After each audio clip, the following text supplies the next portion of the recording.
Good evening, everybody. I fell asleep, but then I also didn't. I didn't get enough sleep last night. I had to be up, so I'm technically on vacation this week. And I found out that at least three, if not four, of the days that I'm on vacation, I am doing some kind of work, and that's just the way that turned out. So yeah, I wanted to. I was really aiming to try and have some hard 7 o'clock starts for the stream this week because I don't have my commute.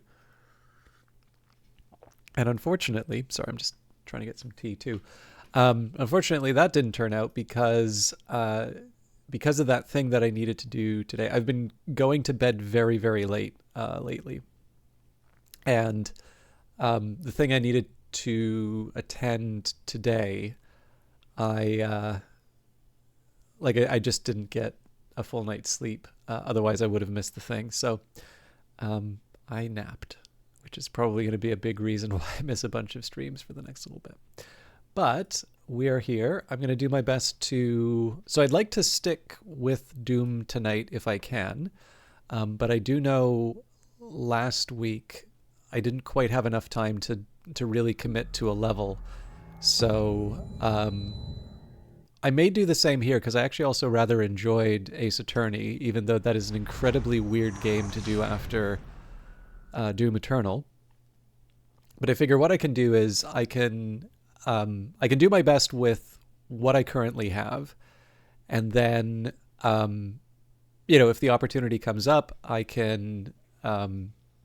Hey, Lord Gloom. How are you? But yeah, I don't know. I did quite like doing the I did quite like doing that first mission of Ace Attorney, and I'd kind of like to keep some momentum, but I'd also like to keep some momentum in terms of the current games that I'm playing. So, there's a little bit of a balancing act. But if anything, like the thing I want to try and do is, as much as possible, if I say that I'm going to stream on a day, make sure a stream happens on those days. And if I do a stream, that I want it to be for the full duration. And then, the practicalities, when I get started, I'd like to get better at that. That's clearly something that I haven't been able to manage. Keep it in mind, but don't let it be the sort of thing that becomes an excuse to not, not do the stream over. But yeah, thank you all for stopping by, and I'm looking forward to some more Doom. The final Hell Priest location remains unknown. The demonic consumption of Earth will not be stopped until the last priest and his guardian are destroyed. We will require assistance in order to locate the final Hell Priest. I believe Dr. Hayden can help us with our search. I will calibrate the portal to the Ark's command station. Now, I could, I guess what I'll maybe do before I go too much further, I don't want to become sort of a broken record on some of this stuff, but I have been talking about how it's sometimes a little funny to go from, Doom 2016, which had a really clear idea of what it was, and, by the way, if the game to voice volume's off, please let me know and I'll adjust it. Felt a little loud for the oh,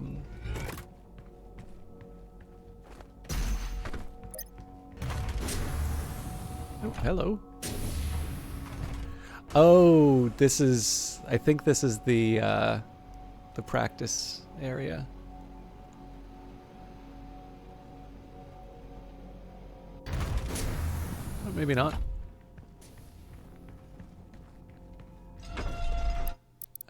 Okay.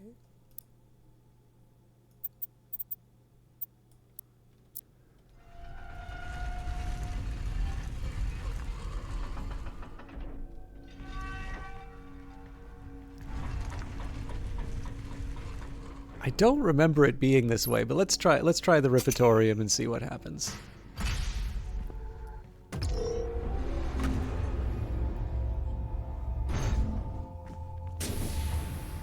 Yep.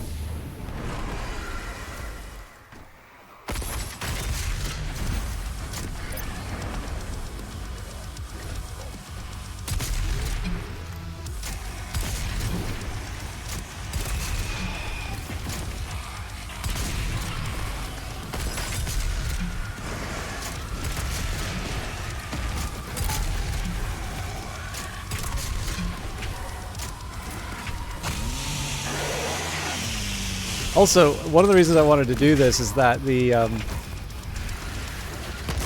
in some parts it really does seem to mess with the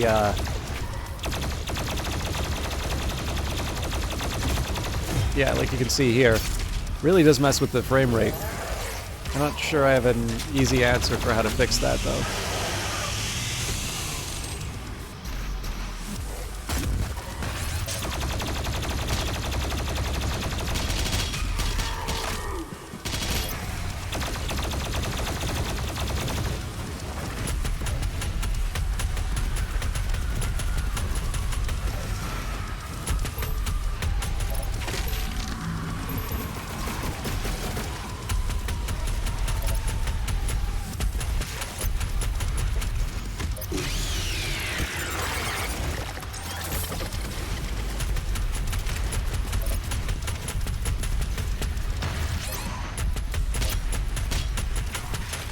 My heart was in the right place, what can I say?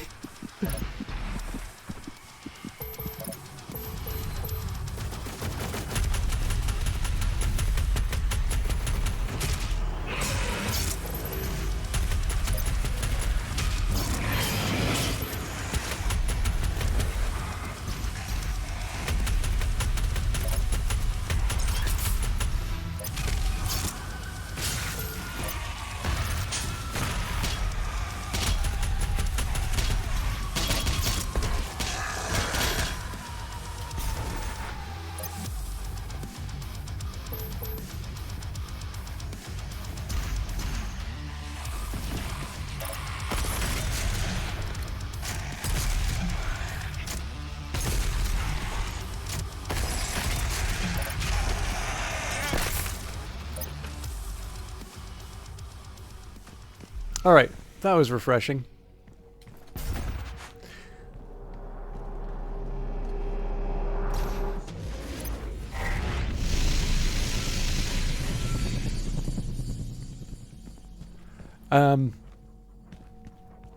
Yeah.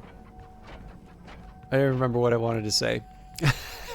So, I don't want to get too tedious in terms of, commenting on this. I've got 3 Sentinel batteries, so that seems fine. So I was kind of talking about how Doom 2016 is like that, right? It's very clear on what it is. It was a really smart kind of let's not pretend the last couple of decades of first-person shooter. First-person shooters didn't happen, but let's try and find the essential features of that genre that will still work for then 2016. And then this one, again, I will go through the portal, but the thing that's a little funny about this one, and if I had to guess, this is probably where some of the criticism for the game comes from, although personally I don't see this as a purely negative or just a negative.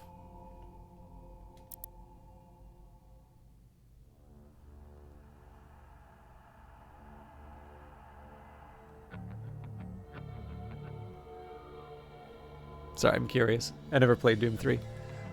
I think that was the last one that had id Software open source the engine. It's a little bit of a shame that they stopped that. Actually, okay, as much as I'd like to keep listening to this, I think this is not a radio station, so. So that's a little bit of a shame that they don't continue to do that. From what I understand, the tech behind this one, it isn't really even meaningful to talk about a main thread anymore. That is basically just a whole bunch of jobs running. I think there's even something in the settings that sort of gives you an option of sort of waiting for this stuff to to not. I don't want to say like it's kind of a slow down option, but it's specifically related to this idea that sort of it's trying to get the most out of the fact that everything we have now, whether it's a GPU, CPU, basically just has a whole bunch of little cores waiting to do jobs, and that's largely how we've realized a lot of our gains lately. It definitely, this is not this is not Doom style in the sense of, you know, people pursuing higher clock speeds as the way to get performance. Thank you very much to Curiosity. Have a nice lurk. But yeah, sorry. Going back to the point here. So the reason why I like comment, or well, I incessantly comment on this thing is that I got the impression that this was maybe not a poorly received, but it felt controversial, a controversial entry into the series, and that could just be a reflection of the kinds of places I'm hanging out. But there definitely kind of seemed to be this, oh no, they ruined this perfect series, you know, this perfect series of remakes with exactly one entry. You know, 3 when Doom Dark Ages comes out. And I'm always kind of curious on that, right? Because everything that I saw about Doom Eternal was, you know, looked very good. And then there were some comments about it having more jumping puzzles, which I'm assuming it's this stuff and the fact that I can, like, you know, jump onto the walls. And definitely, I've commented a few times, like, it's very humbling to be confused in a Doom game. It definitely feels like it should be a somewhat unambiguous experience to. I completely forgot I had one of these things.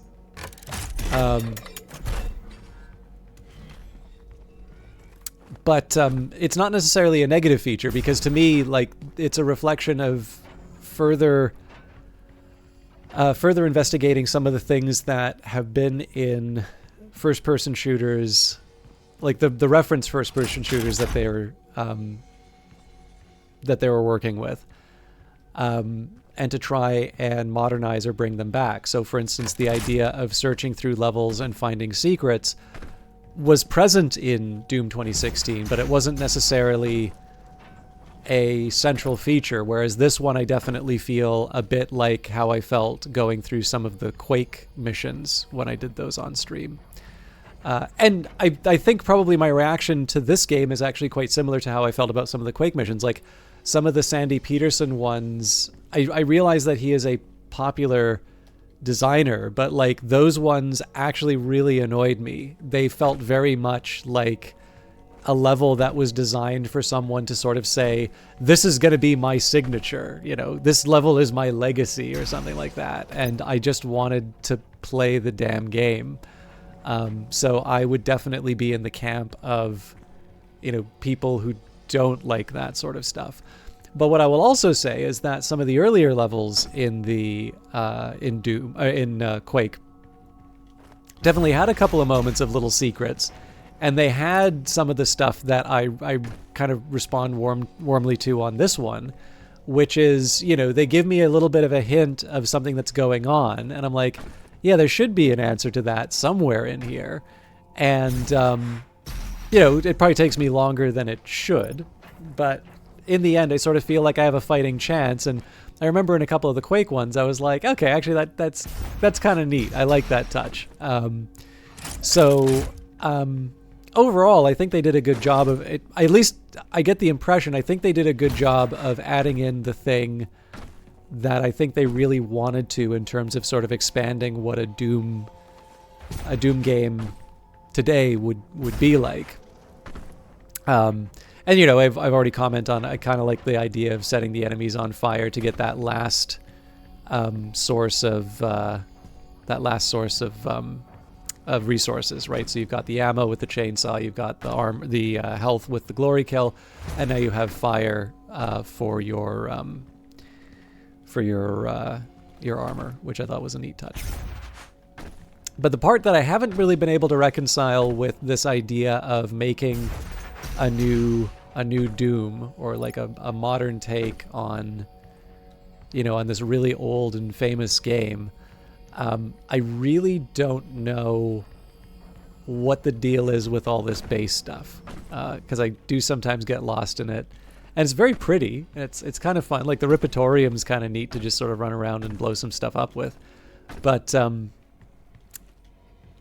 this actually feels less about, what's a modern Doom like, and this very much feels like, we want to charge a premium price for this, and you have some sort of like level progression system. You've got stat trees and things like that. And I realize there were versions of that with the weapon upgrades in Doom 2016, but this definitely feels a little bit more like we have to do a modern.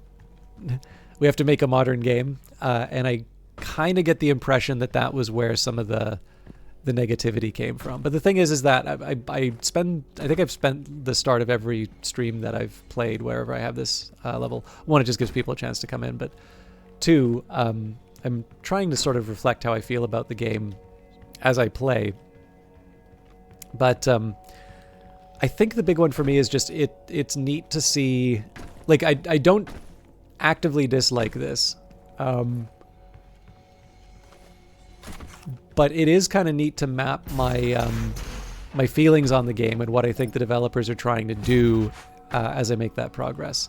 So it's kind of the one thing here that I haven't quite been able to reconcile with like an overall vision. It could just be that there is nothing for me to find there.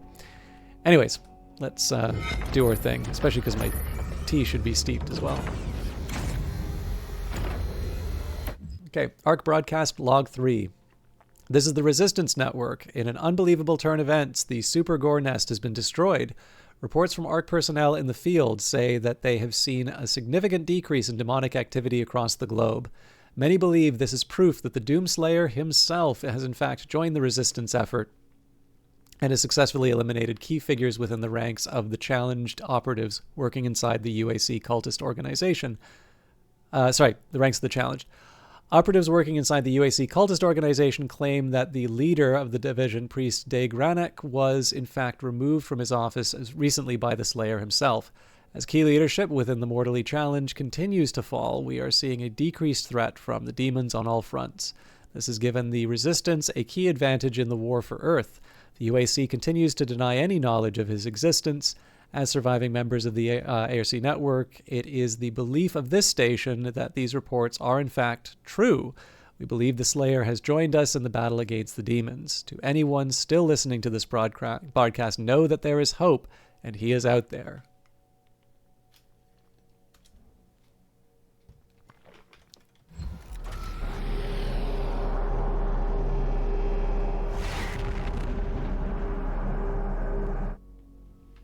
Having destroyed the Super Gore Nest, the hunt for the remaining Heck Priests, it's a Canadian stream here. Hell Priest continues. Unable to identify his position due to the Khanmaker's interference, you travel to the ARC Complex, headquarters of the Armored Response Coalition, in search for Dr. Samuel Hayden, leader of the human resistance on Earth and the only person capable of finding the final priest.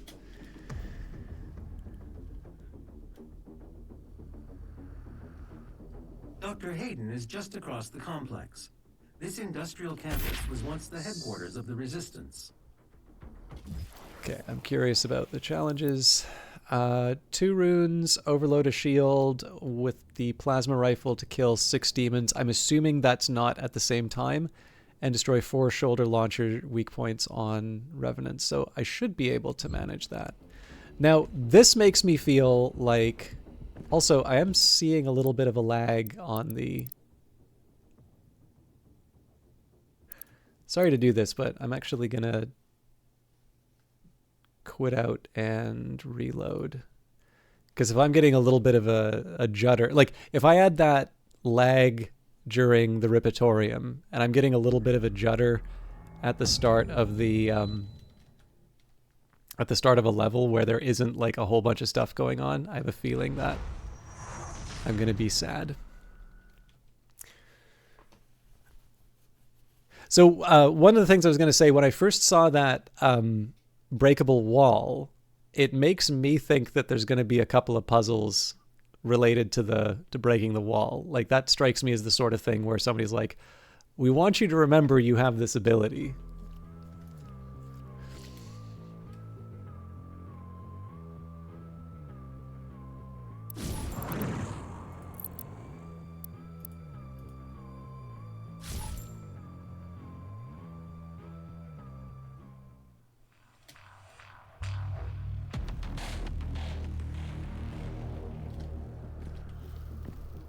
Dr. Hayden is just across the complex.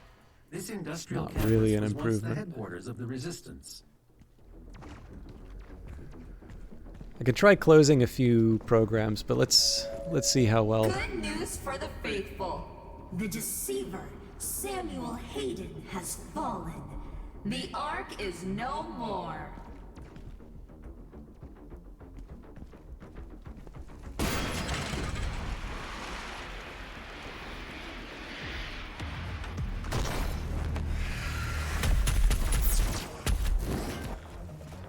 This area is no longer secure.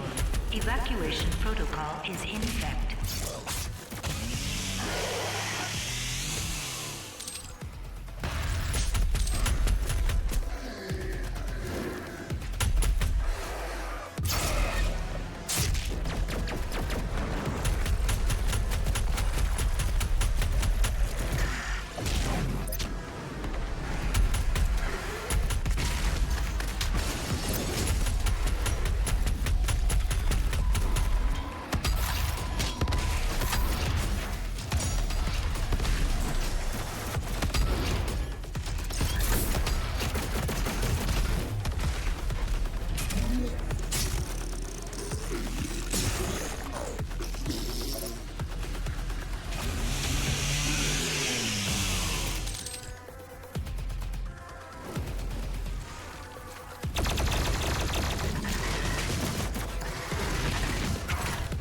Well, that sucks.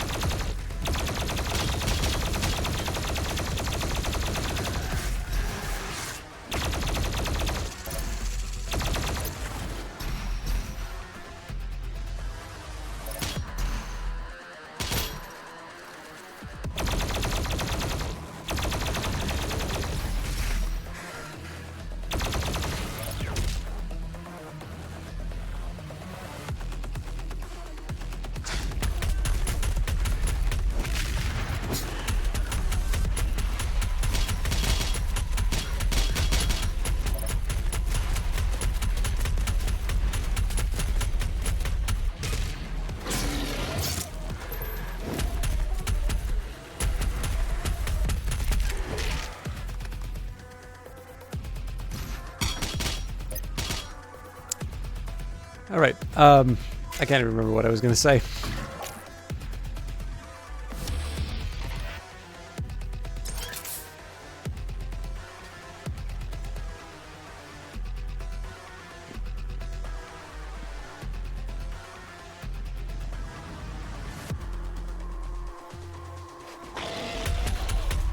All right, that's not gonna help.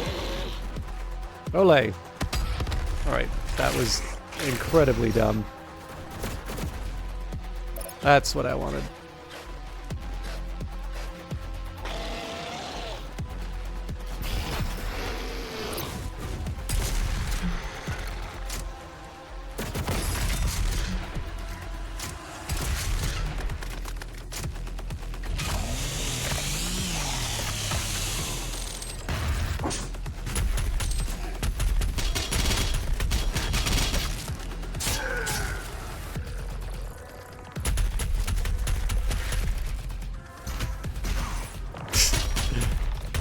That probably could have worked in a Looney Tunes version of Doom, where it's like, he's behind me, isn't he? My God. All right. Okay.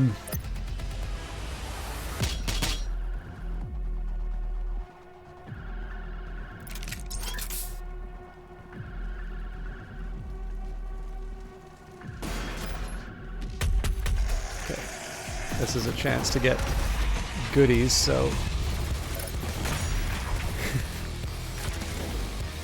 I was wondering when this song was going to come up.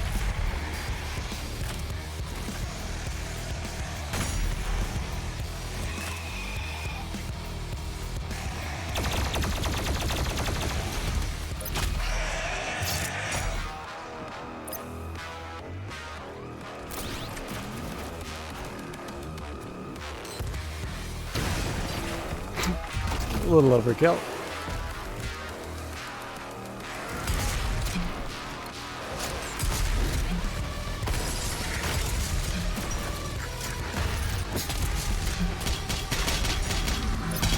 Okay, not quite what I intended to do, but you know what? This is mayhem and I'm loving it, so...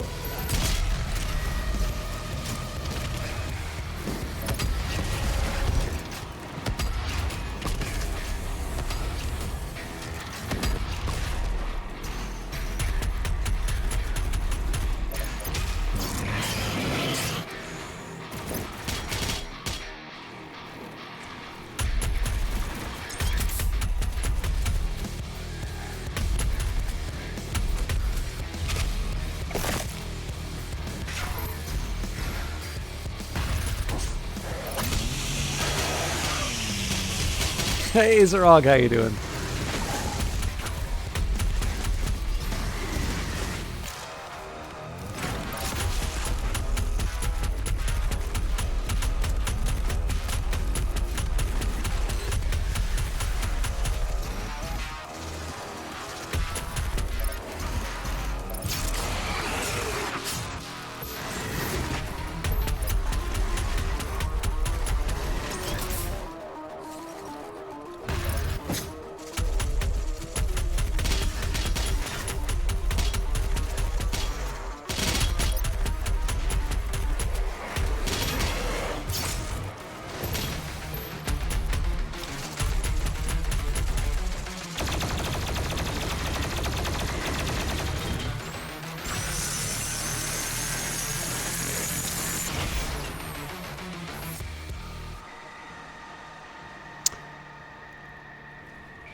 Also, does anybody know where else in this game this song comes up? Because I feel like this is the first time I've heard it in game, but I've definitely heard it on like every single when the Doom music kicks in video. Warning, the Ark's headquarters is under attack.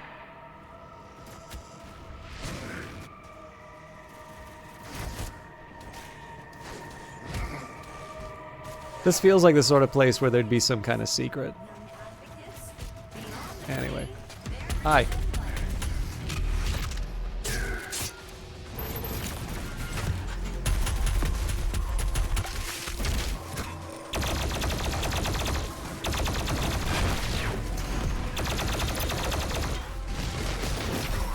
Okay, that was dumb of me.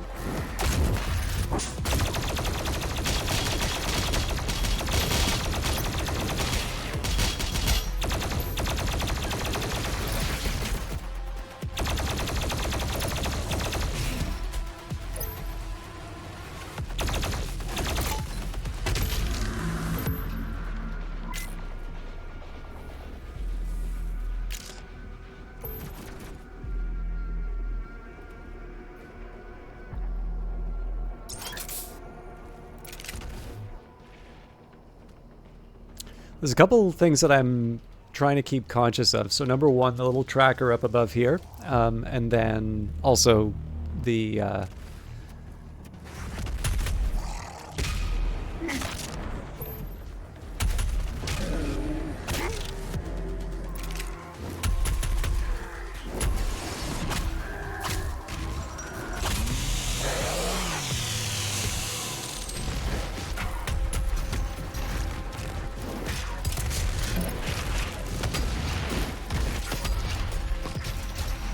something. Ah.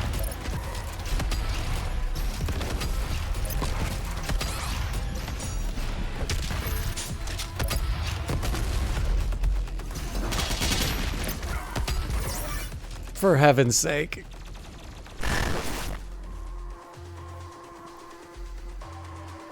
It feels worse when it's friendly fire that that you lose your reload or your extra save off of.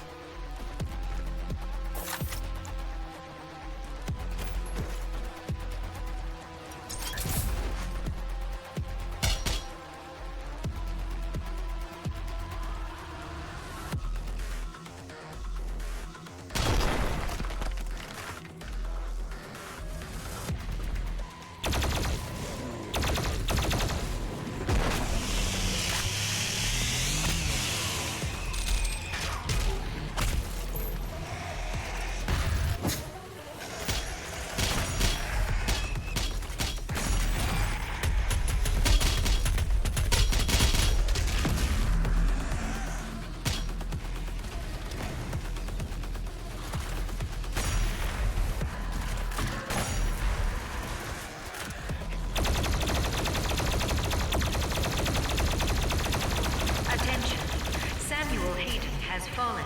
The Ark is no more. Please evacuate. Oh dear.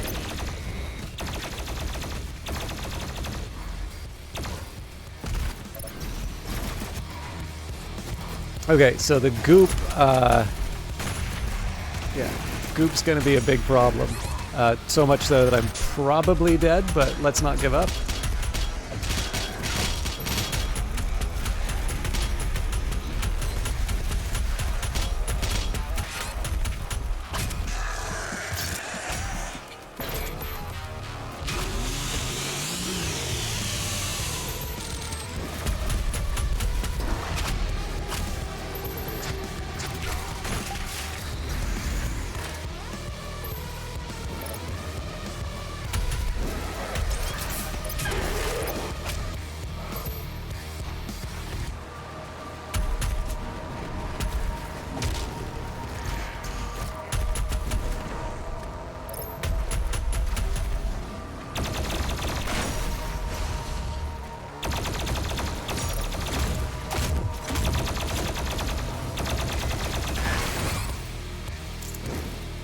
At least I got my points, but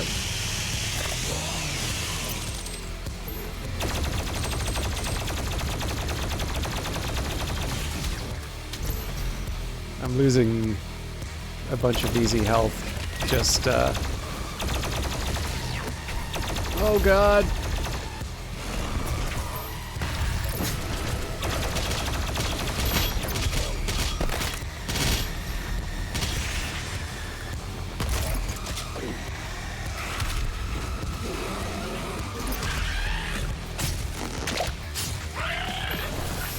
All right.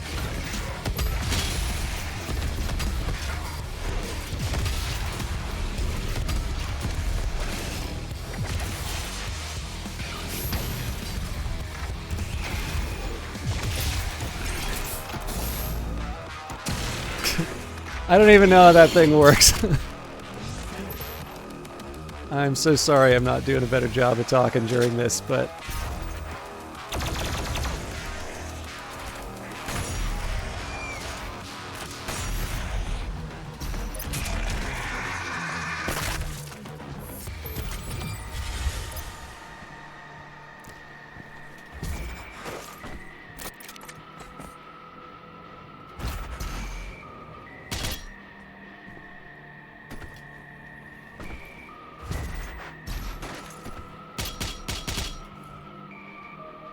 so I wonder if I was supposed to be running all the way through this level using the, you know, the monkey bars and all of that to get a little more space. I mean, I survived the way I lost my my refresh was to my own fire in the previous level, so. I was kind of debating on using this as a bit of an escape, so I think that's on me that I didn't. The entrance into Dr. Hayden's outpost is blocked. 2 peripheral turrets identified. Calculating optimal firing path. Confirmed. You could use both turrets to clear a path. I will mark them for you.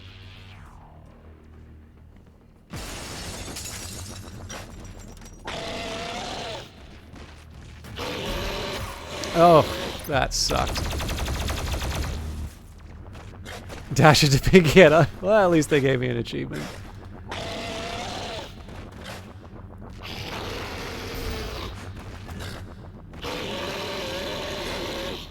Olé! Oh god, not again.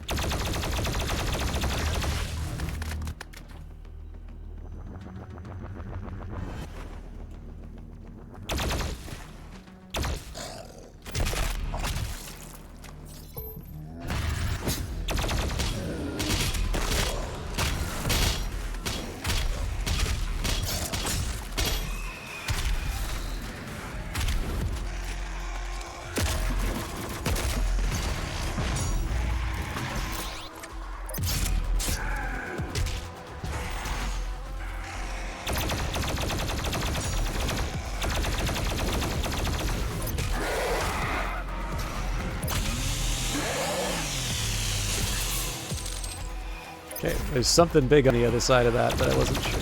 Oh, maybe it was just a statue.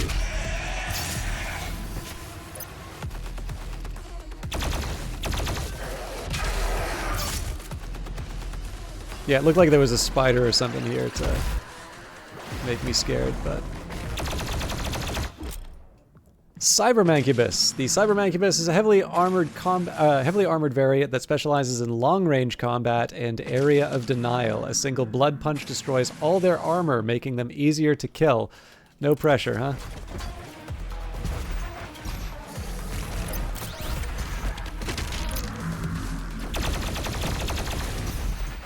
I don't know if I actually hit that or not.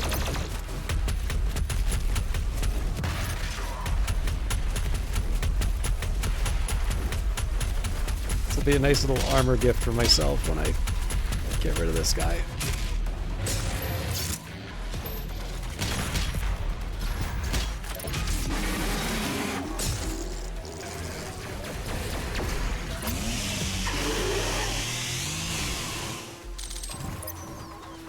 I'll read the Cybermancubus entry when I... yeah.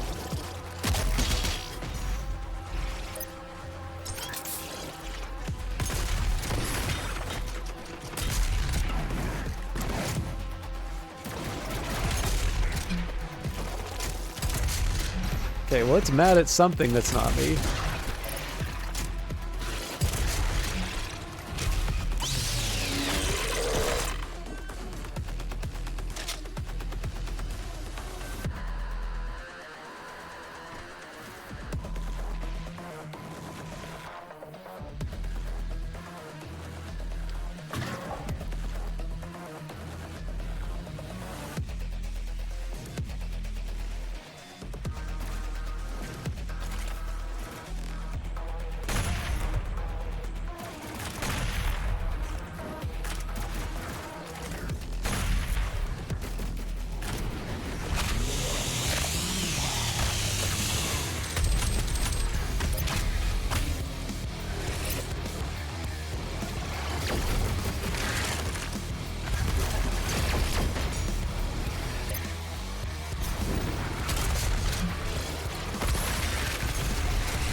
What do I want to do?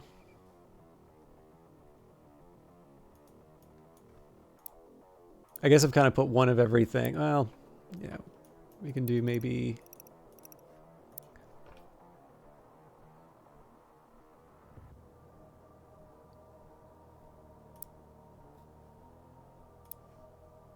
I'll do remote detonate.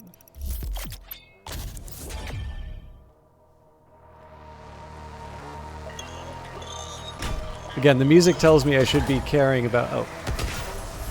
Okay, that was incredibly dumb of me.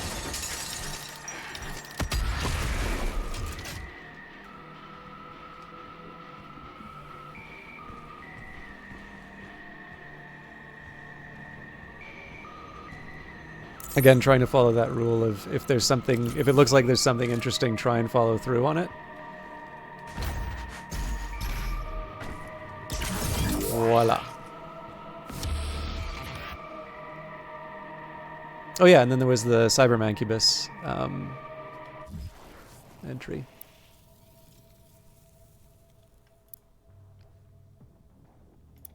Cybermancubus. Blood Punch will deal massive damage to destroy its armor. The arm cannons have been reinforced and cannot be destroyed by damage, and a chest glory kill will trigger an explosion that damages nearby demons. Mechanized and heavily augmented, the Cybermancubus is equipped for frontline warfare. Equipped with dual-barrel arm-mounted mortar cannons, the Mancubus's integrated weapon system utilizes the body's naturally occurring biotoxins, refining this corrosive viscous membrane into a toxoplasmid ammunition feed. Siphoned from the spinal gland and fueled intravenously to the weapon conversion system, the corrosive secretion is discharged by an alternating firing mechanism, which dispenses the toxoplasmid as either a heated projectile or ignited fluid, the latter resulting in a flamethrower-like incendiary spray capable of burning through armored plating. I'm really glad that they thought through the mechanics of these demons. All right, this tells me I should be looking for a fancy-ass key. I actually walked right by that, not realizing...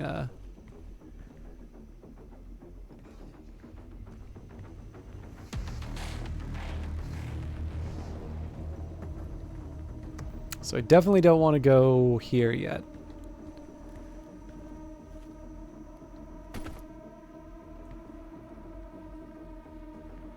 Usually the purple key has been in the... Like, so it's always been hidden, but it's usually been in the... it's usually been in the same area that I've come through. Exactly, Lord Gloom.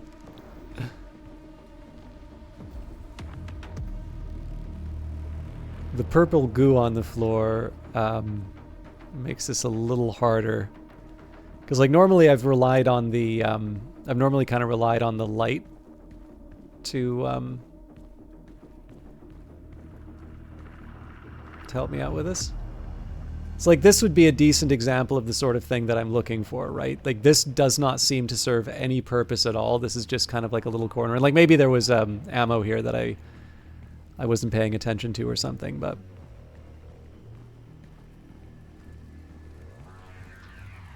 I do also find it really odd that I'm getting sort of these spikes and drops in the frame rate.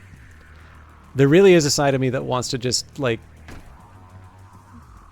cry uncle and turn on the NVIDIA settings.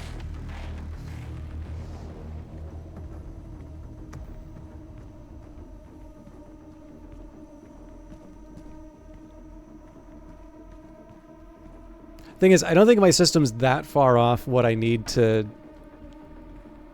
Like, I don't think it's that far off from what my system needs to be. I know my GPU's a bit old, but, like...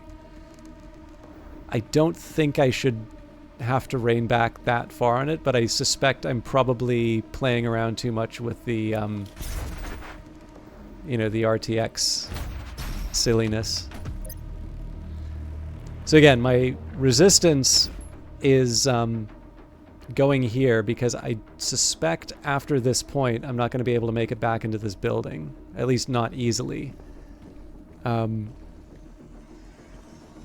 the secondary concern is, you know, I may just... Oh, it's right there. So if I had a guess, yeah, so...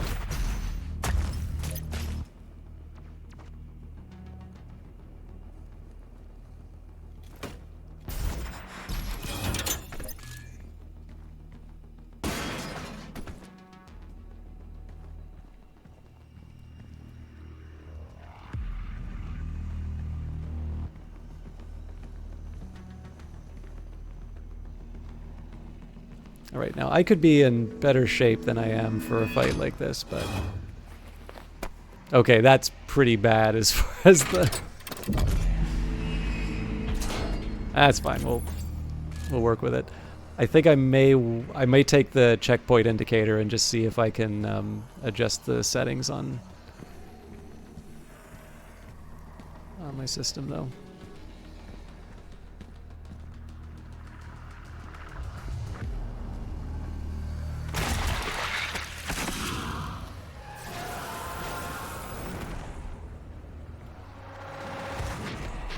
Well, hi there.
Holy hell!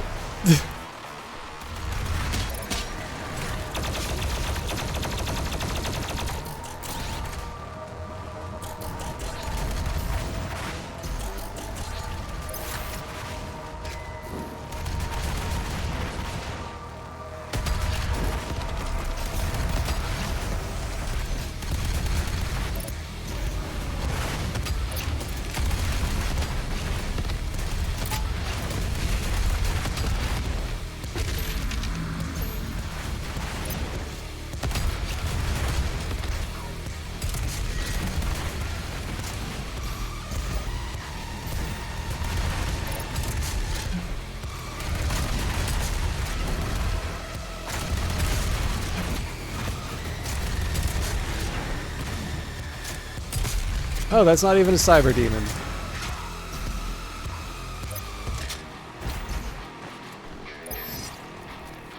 Okay, so I want to find something to set on fire, and then I want to find something to get ammo out of.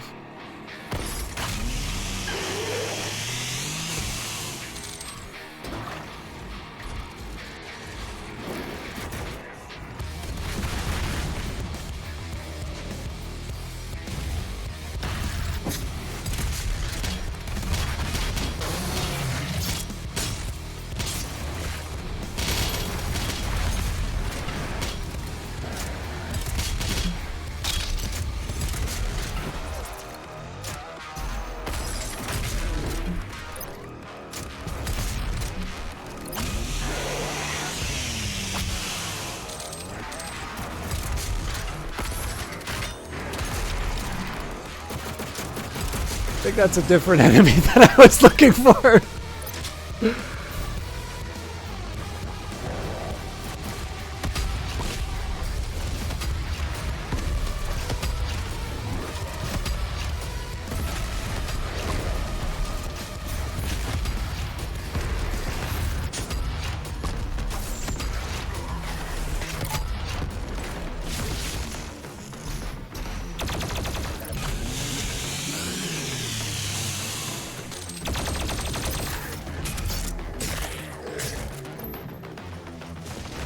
So that ice was a bit of a waste, but...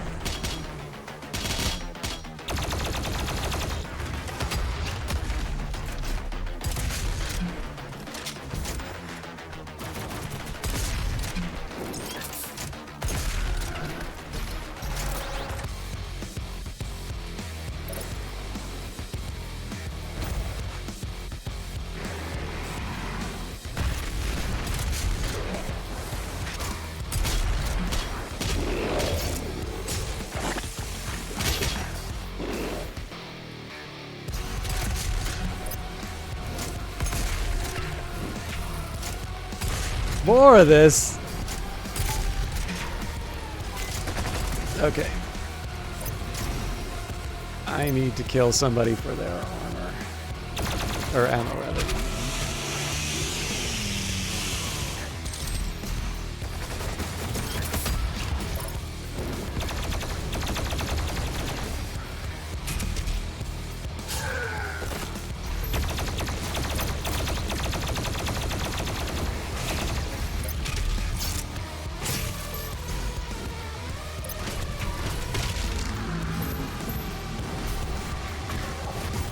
Ammo! Fuel, I mean.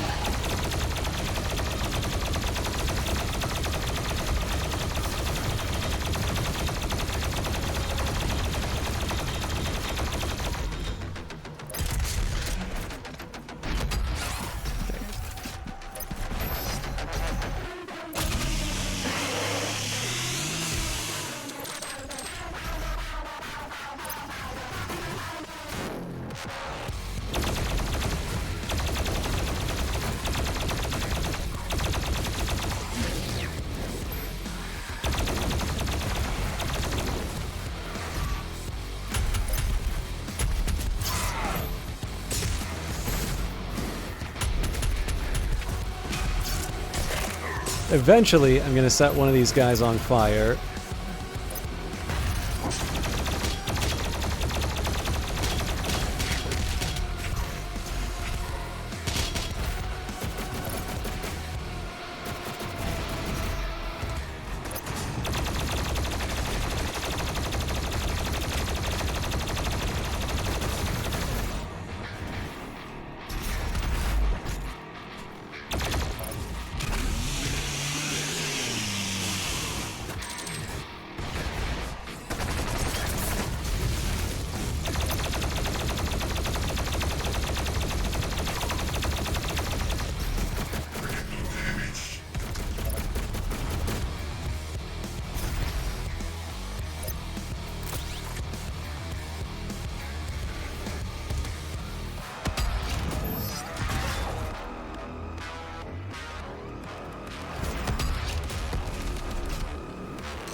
was dumb.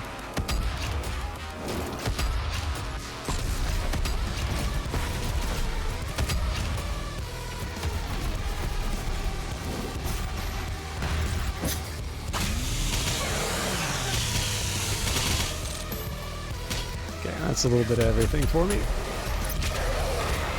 That's needed health.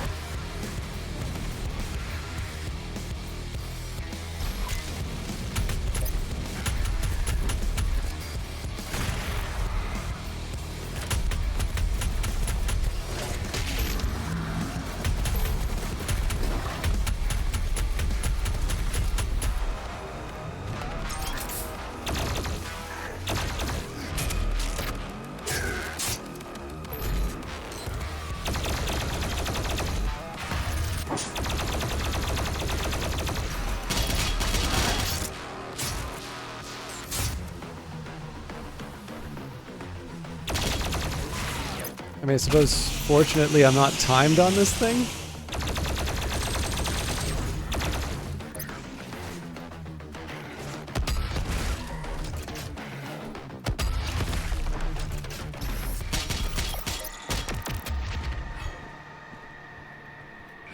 They were really fun to do, though. Now, this tells me a checkpoint reached, so I'm going to do... Actually, what I'm going to do is I'm going to go through the...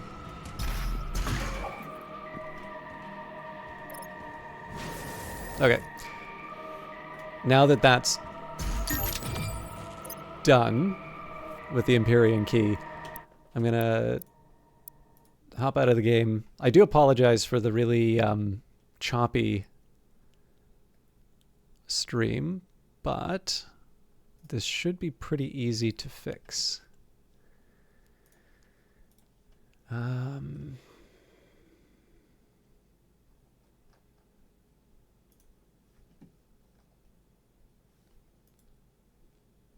Unable to retrieve current values, starting and closing the game or app, editing the settings should fix the problem. Weird. Okay, I'm not going to spend too much time on this. I'm going to try opening it once more. No, my Twitch stream's at 60. I mean, maybe I shouldn't make such a big deal out of it if you're not noticing it, but I'm definitely noticing. It's just little things like having to sort of lead the enemies a little bit more than I normally would. And the funny thing is that it's really inconsistent in terms, like, so there have been times that I played this on stream and it's really, really smooth. Okay, let me just see if the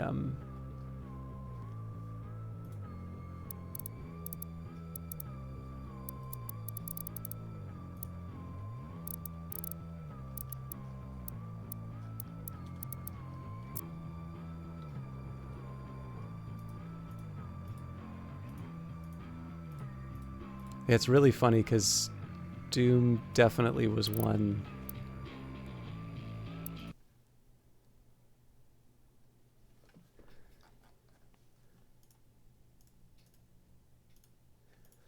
Yeah, so it says here I should huh.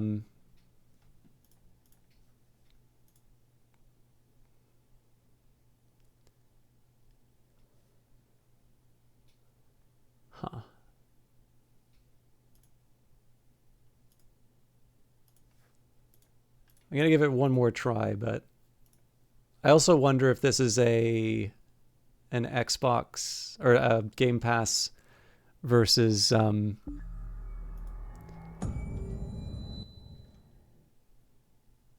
versus Steam thing. It's funny, I was totally going to take I normally ignore the NVIDIA recommendations, but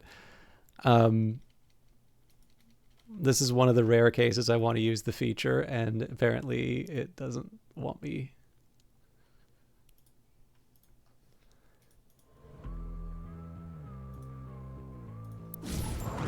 Yeah, it doesn't. Okay. Well, here's what I'm going to do. I don't want to lower too many things. but there's definitely a couple things that are ultra nightmare, so...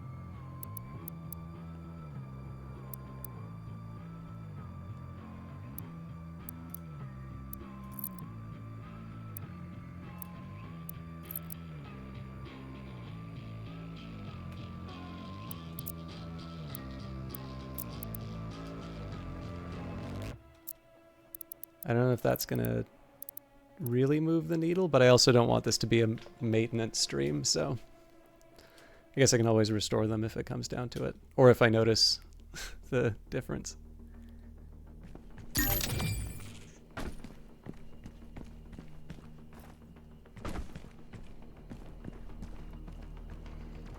Okay.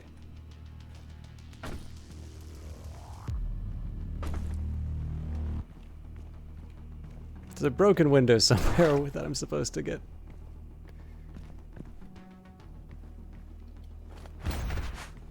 Although I'm slightly annoyed, I felt like I had a fuel tank that I got before.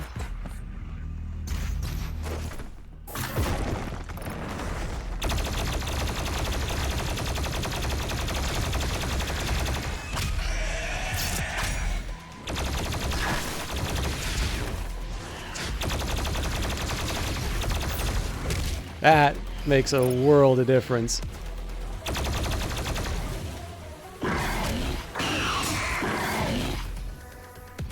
Okay, so clearly I want to get in there.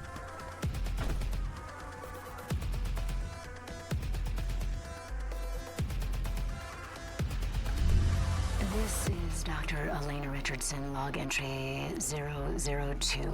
Subject analysis of Doomslayer, January 24th, 2163. There is no chance that the subject is a demon. We have blood samples pulled from the Mars base event that show his blood type is AB positive. He is male with a genome that makes him very much a member of the human race. But the enhanced strength, speed, and athleticism would indicate otherwise. But we can see from the blood samples that there are foreign bodies present of unknown origin.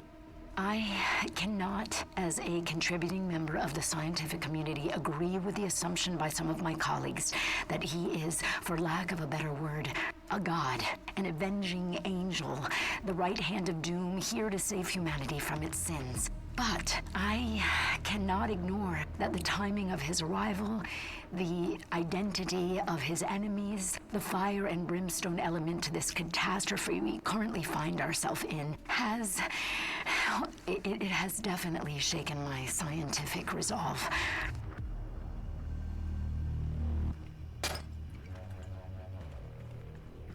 Well, canon now tells us that the Doomslayer is a universal donor.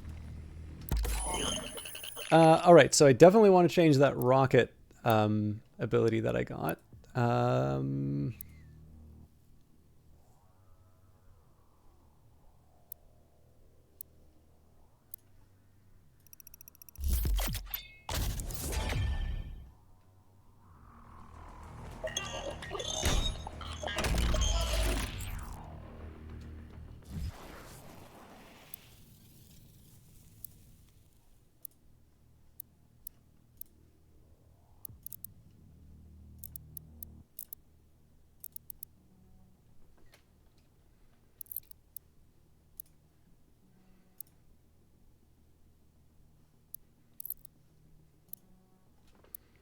Yeah, I'm not a fan at all of making people commit something and then switching them into it.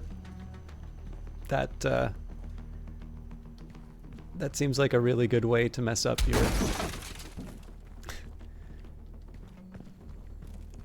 loadout. Oh, that's funny. I thought this was where I was supposed to go. All right.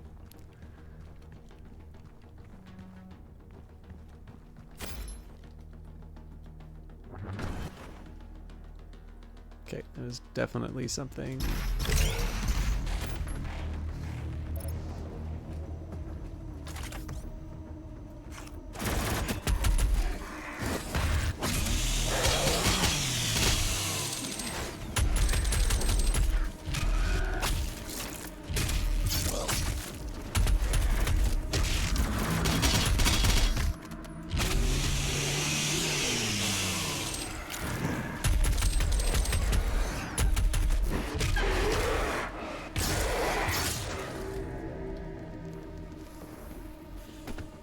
thought I heard a cacodemon. Anyway, yeah, whatever I changed really seems to have done the trick, so...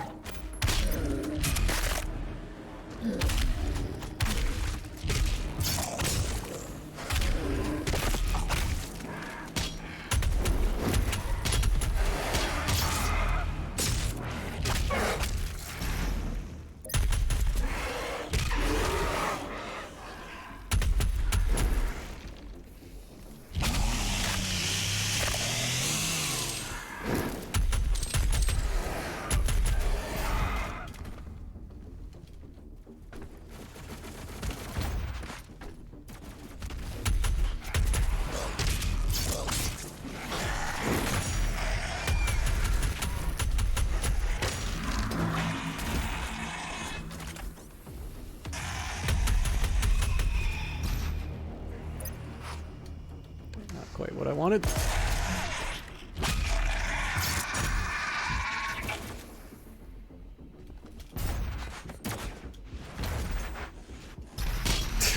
Well, I tried.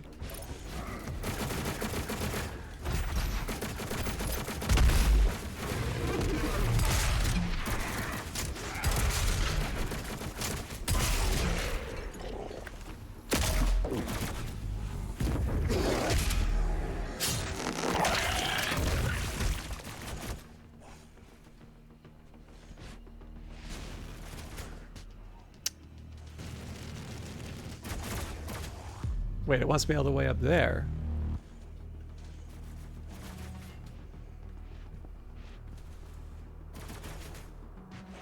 Huh. Okay, that was a mistake.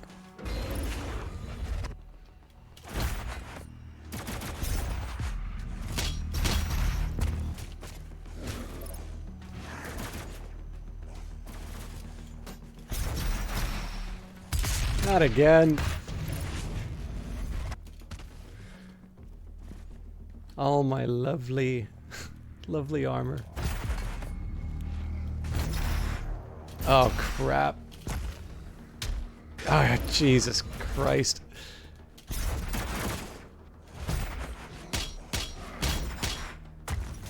I definitely need to get used to the whole wall grabbing. So I know it's been introduced in the game for a while now, but... Alright, so I guess I go after this thing? Nope.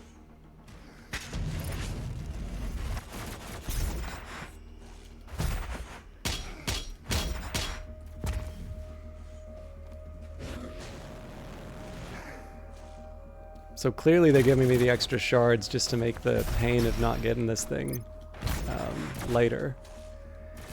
So yeah, my guess would have been I'm supposed to go here. But I don't think I can with the... in this position. So then my next guess would have been to aim for that, but we just failed at that one, so...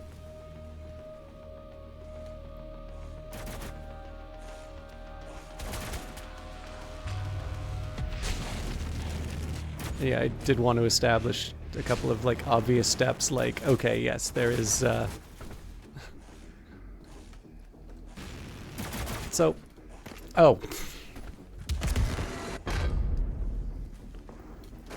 This game is for smart people. This is Dr. Elena Richardson, log entry 005, subject analysis of Doomslayer, February 2nd, 2163. Maybe he is a god. Maybe he represents humankind's rage. Their will to persevere, to overcome that which would threaten our survival. He is uncompromising, a relentless being of violence that knows no mention of the hesitation shown by our many leaders and politicians during our time of judgment. Can he overcome them alone? If he can't, we as a species, all species, will not survive. So I was totally looking at work emails while that was going through. Alright. No way!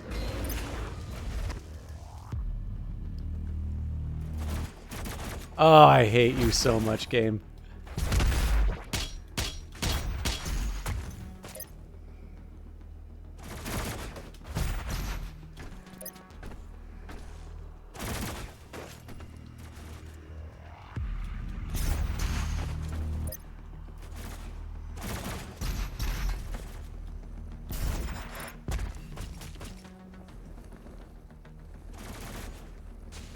So I think I'm supposed to get to that climbing area. Yeah, that wasn't that hard.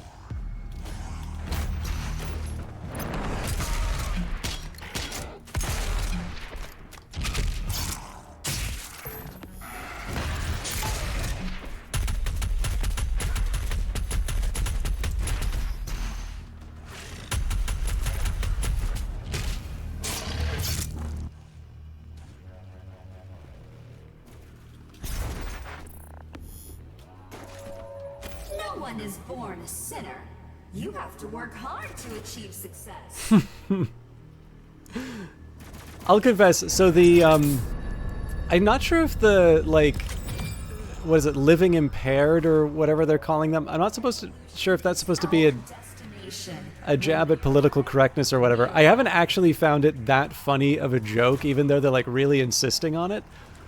But I will say that some of the, like, there are a couple of... Work hard to achieve success. Like that one. There are actually a couple good lines in this. Alright. So, I guess I go on to the... This is one thing I always hate about these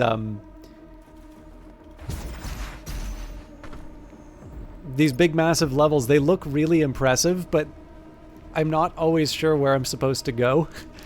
And given the fact that it kills my armor to do that, I'm always a little reluctant to experiment.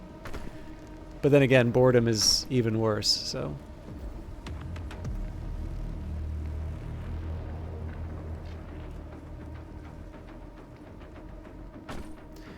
It's like I could try and make a big effort to that, that extra dash, but I'm not quite sure what that gets me.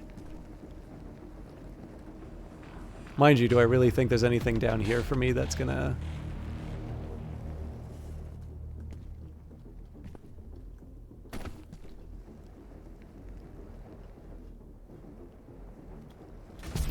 Yeah, I mean, I'm glad that it let me go up here, but... No, that was a mistake. I should have committed to... Well, yeah, there's no way that was going to work. There's also an invisible wall, so... Oh, I see it. Okay.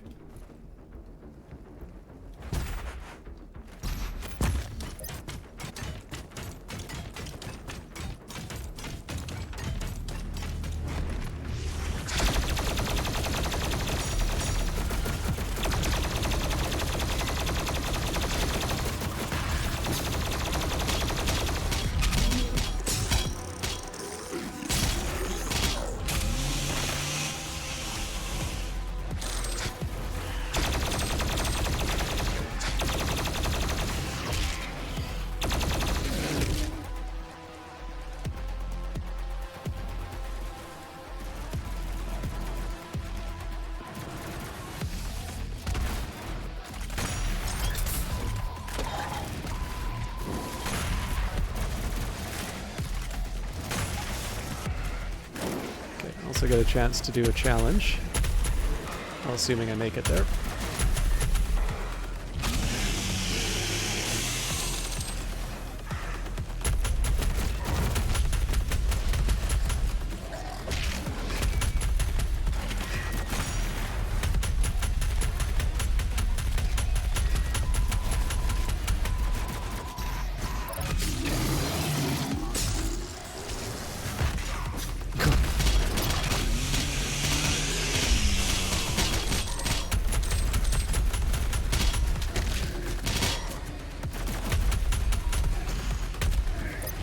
So I'll confess, doing the flame on the red barrel was not my greatest moment, but...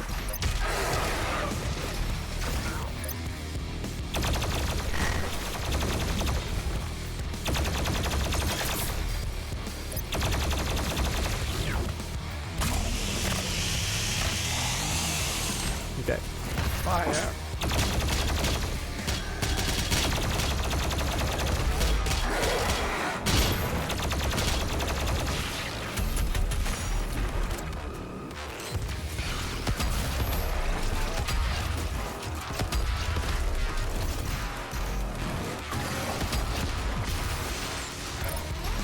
Okay, you know what? It's time for me to try my big, there we go.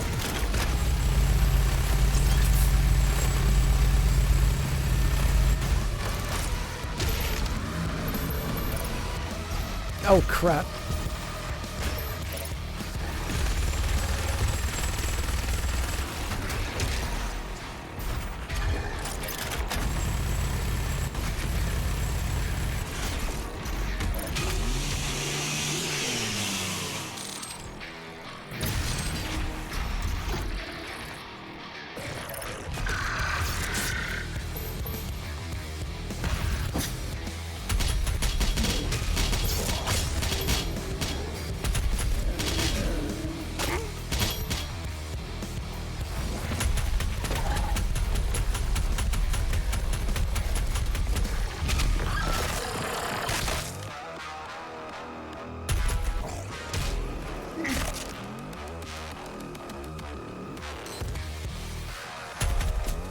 This is what the music's for?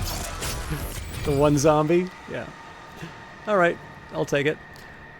So we've got a bonus and a, I guess, are they called gourd nests? I can't remember what they're called. But not such an obvious way to get there, which makes me wonder. Okay, yeah.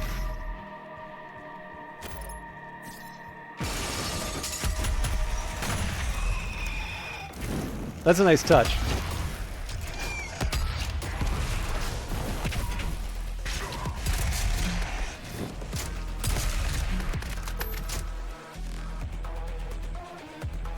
The music changes and then you kind of assume that there's going to be a bit of a rest.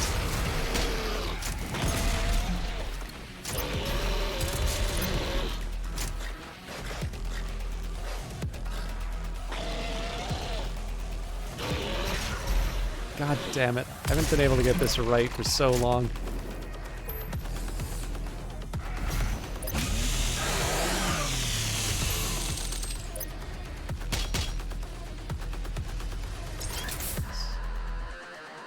Usually these are an excuse to tuck away a little secret. Alright.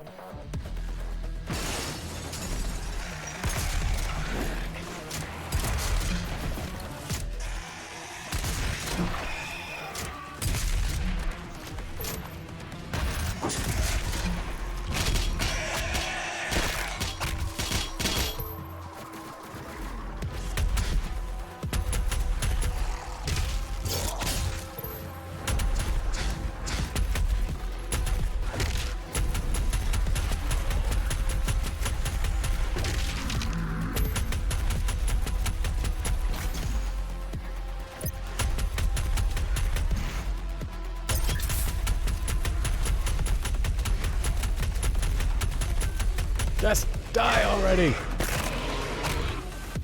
Probably should have set him on fire before hitting him, though.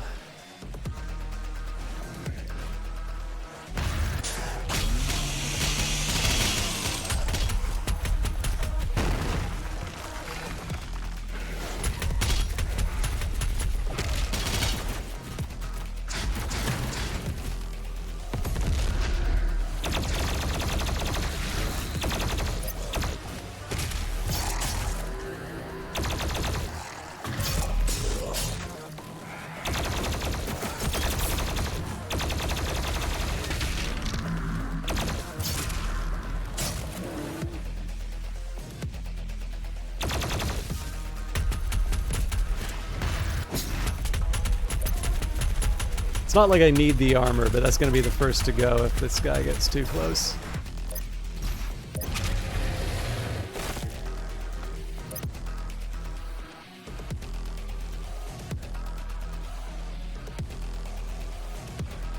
Okay, I'm feeling a little unsure of myself here because I was originally looking to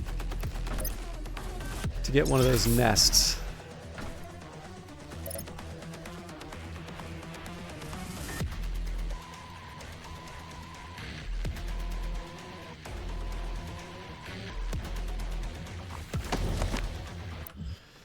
Samuel Hayden, Vega data entry. In 2150, following the loss of communication between Earth and Mars-based facilities, UAC Director Dr. Samuel Hayden suddenly resurfaced on Earth before the AN Council. The demonic invasion of Earth had already begun, and Dr. Hayden had arrived just in time to provide aid. He supplied the resistance armies with Argent technology and advanced armaments, taking helm of the newly formed ARC as lead director. Dr. Hayden's tactical and scientific acumen were invaluable to the war effort, and he was soon given full command over all resistance efforts by the Global Council. The ARC engaged the demons with bleeding-edge tech, exosuits, and heavy flame battle mechs, but found themselves fighting a losing battle. Operation Hellbreaker was Samuel's final plan, a powerful counterattack that ultimately ended in failure. His robotic torso, retrieved by ARC soldiers, Samuel is now tended to and monitored by a skeleton crew of scientists. They had been given contingency orders to safeguard his body, along with the crucible obtained on Mars.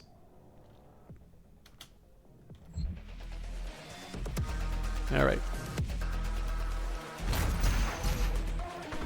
I mean, this has got to be my best chance to really kick ass on this one, right? So, and I think I'm going to bring up the, yeah, this ought to do the trick. So it's the timing that really kills me on this stuff. Oh, crap.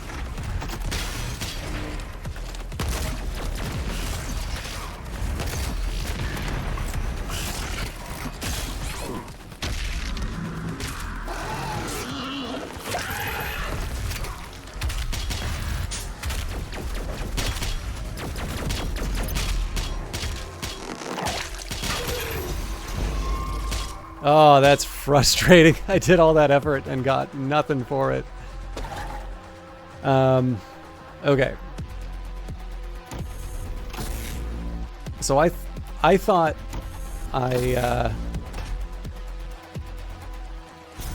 well,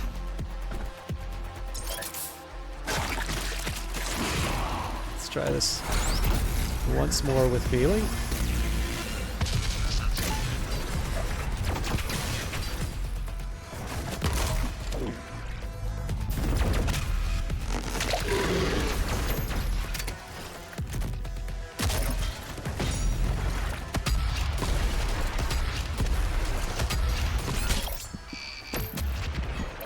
Okay, Pyrrhic victory, but I got it.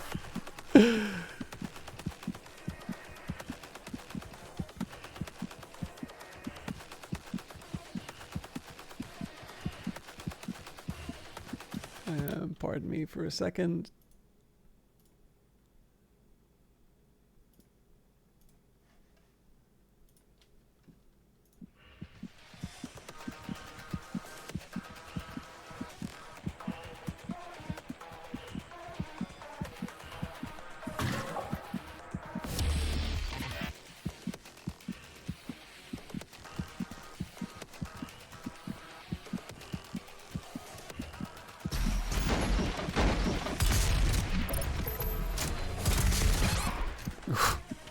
That didn't last very long, did it?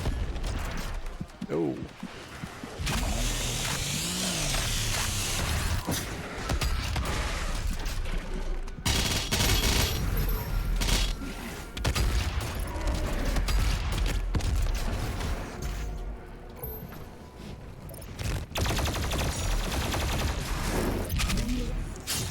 One of the things I will say for this, especially given my tendency to do really dumb moves, I think they have and they warn you about this when you're setting the difficulty levels, but I think they've done a really good job of calibrating the, oh god, I'm about to die, to, you know, just this like pinata of health and armor and things like that. I can definitely see how, if you want to play this on like Nightmare or whatever, and you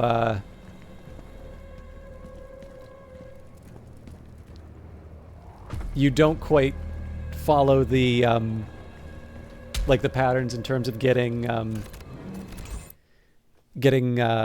different abilities and or like using the different abilities and such, that it would be a really big challenge. But I actually really like the way that they've set this up. If you can just give me a quick second here, I need to mess around with something in the background. I don't think there's too many people here anyway, so...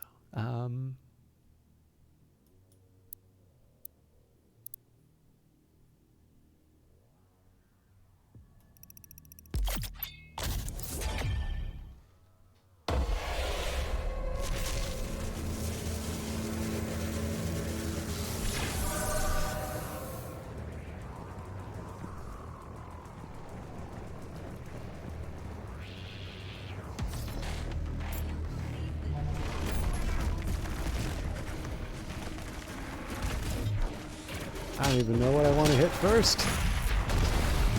Okay, there's something big that's coming after me, I'm assuming.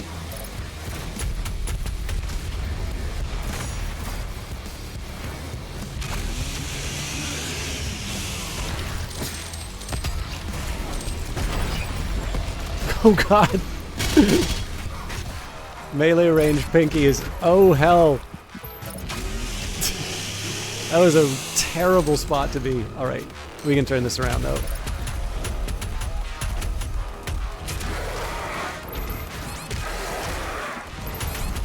God damn. Okay, I gotta deal with the empowered one, otherwise this is just gonna be a oh, nope.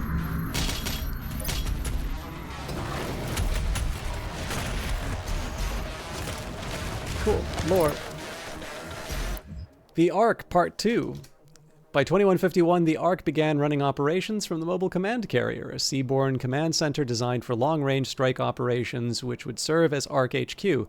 Their primary objective, to locate the source of the Hellgrowth infestation, and in doing so shutting down the emergence of Hell portals and closing the gate between dimensions. At the heart of the Armored Response Coalition is an aggressive research and development program in pursuit of new military technologies. As part of Dr. Hayden's commitment, UAC resources under his direction, including some of the most powerful AI ever created, have been deployed in service of weapon development designed to face the Hell threat head-on.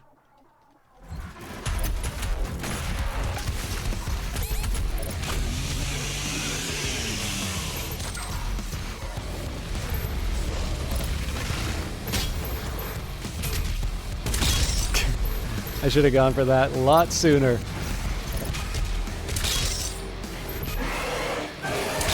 This is ridiculous. Oh god, this is good.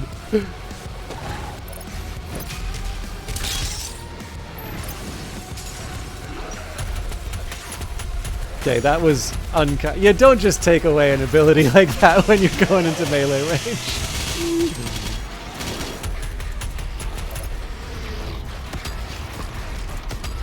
I also need to get better at triggering the weapons that I want on time. I keep going to the rocket launcher instead of the double shotgun.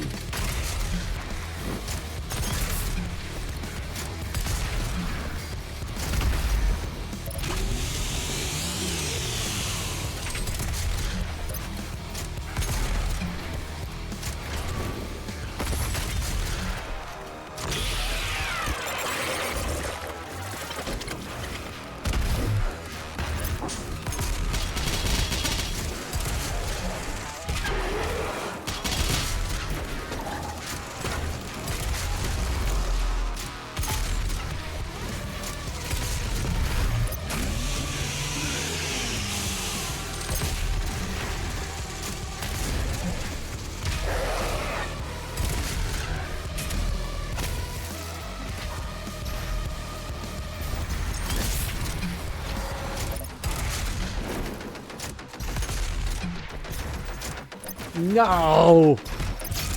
There we go.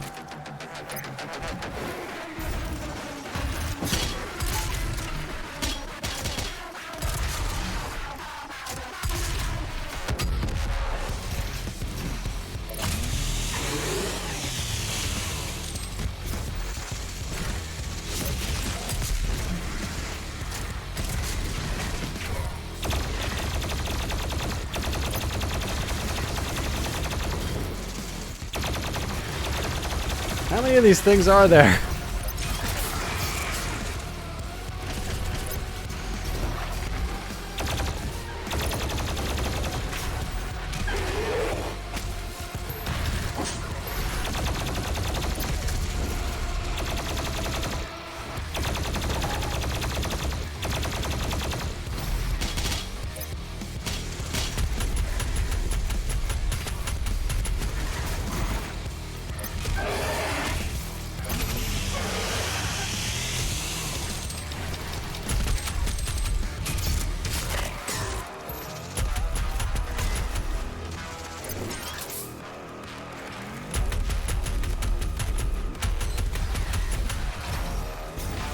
I'll admit, some of the snake animations are pretty cool.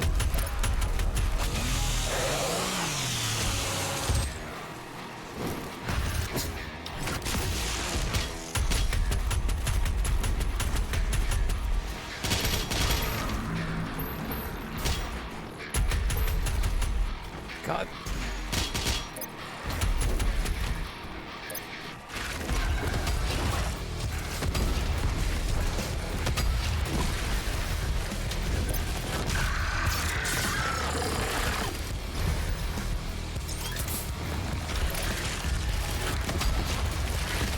So I gotta find a blood punch at some point. Probably the best way for me to get that is to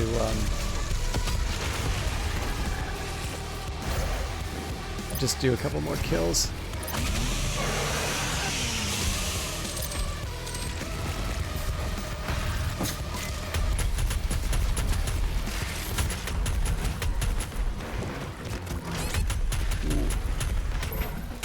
Not looking good.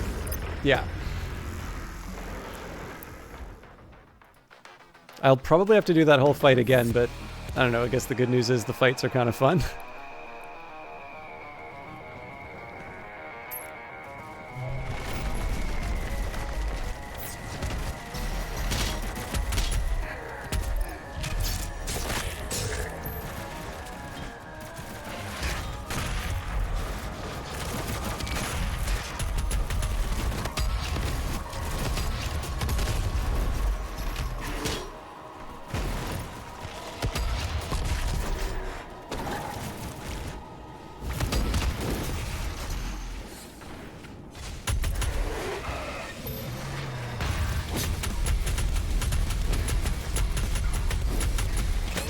Great.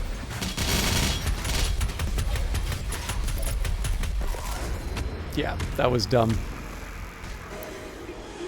The Exception, thank you very much for resubscribing. I know it's very quiet, and I've just started to take my stupid pills during this. But, good to see you. Alright.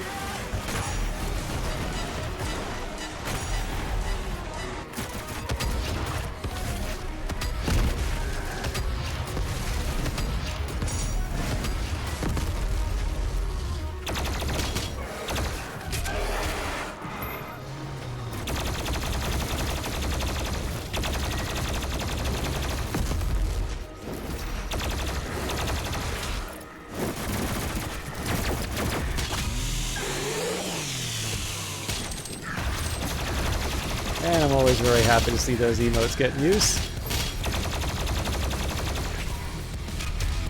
Okay, I'm gonna try and deal with the pinky.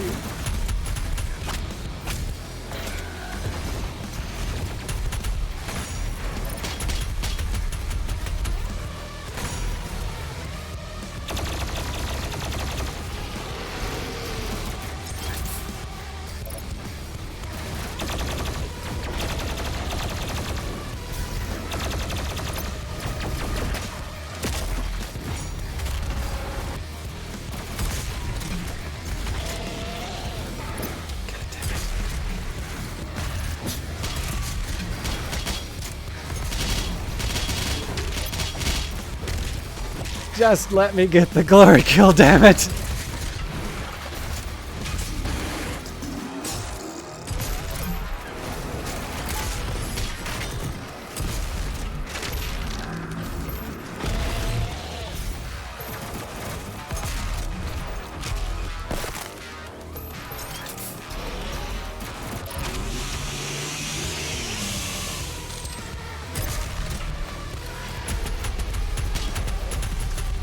So I gotta deal with this pinky at some point, otherwise it's gonna rip me to shreds.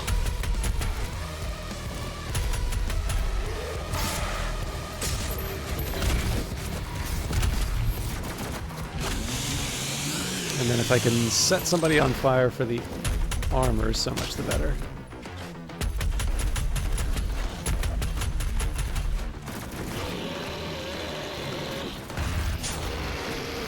Ole!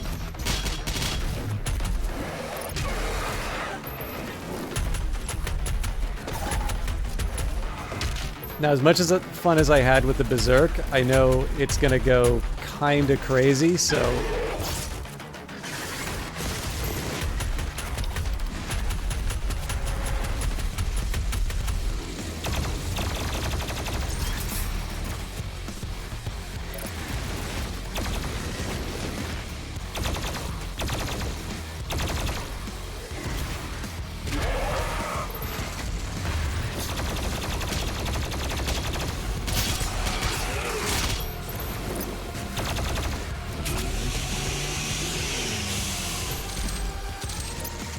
Ah!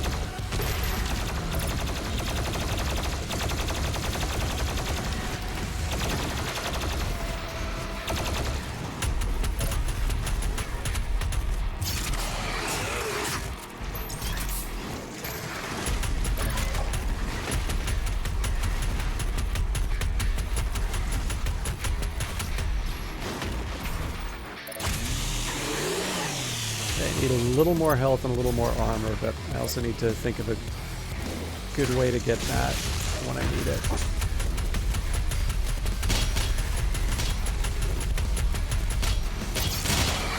Okay, that should cover me.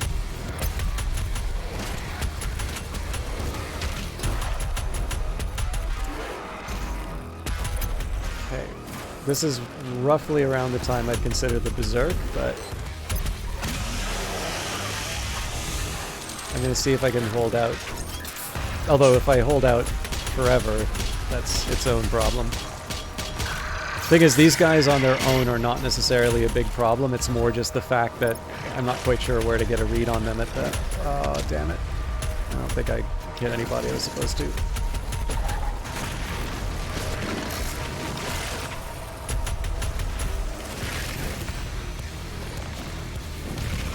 Party time!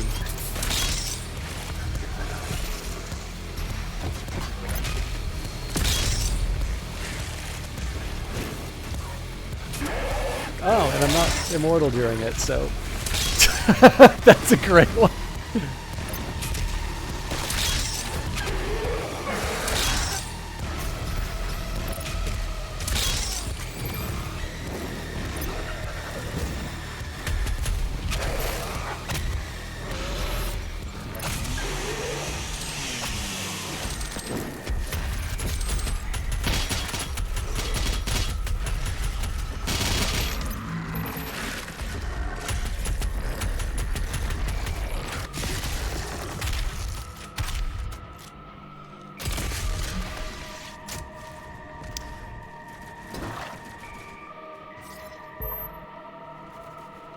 Alright, so I didn't really check this level in the middle of the fight. So I figure it wouldn't be a bad idea to see if there's any... Okay, I gotta be careful because there's a bunch of red barrels running around here. Oh, come on. Let's try that one more.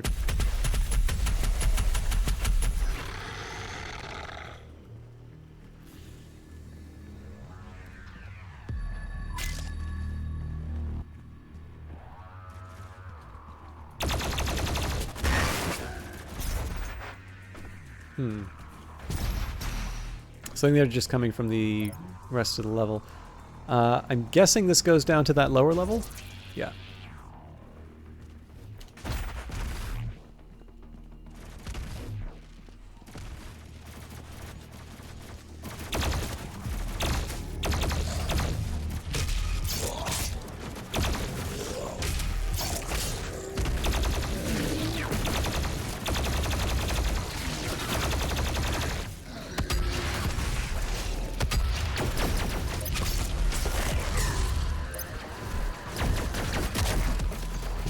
I don't think I got the turret.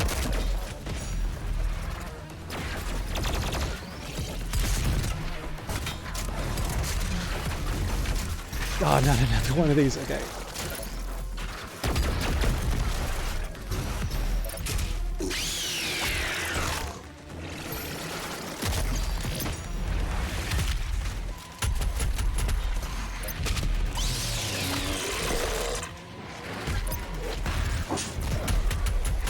Oh, that's a shame I didn't get all of it.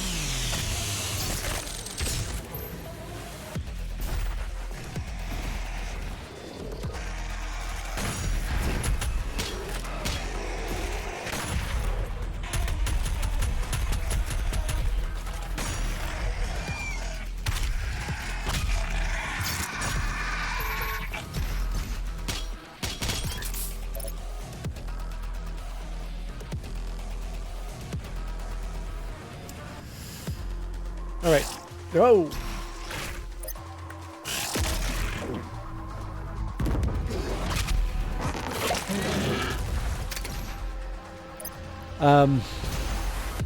Yeah, again, these little calm moments are exactly the time I want to start searching the level.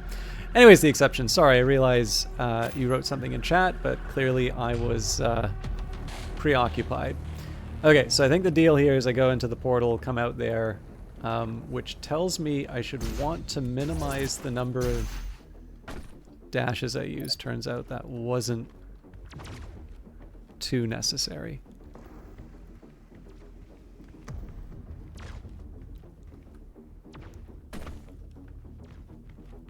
Still, I do feel this game has a tendency to want to pull the rug out from under me, so...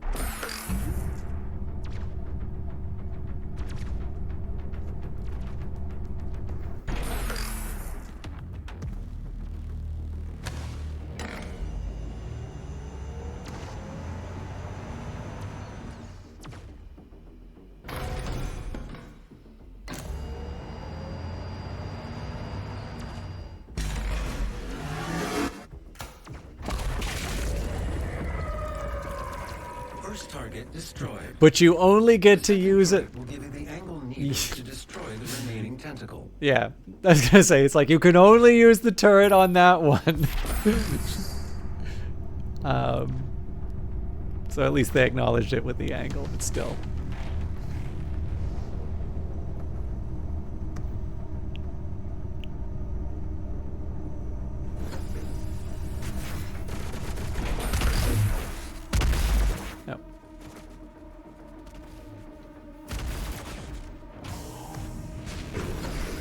Gentlemen.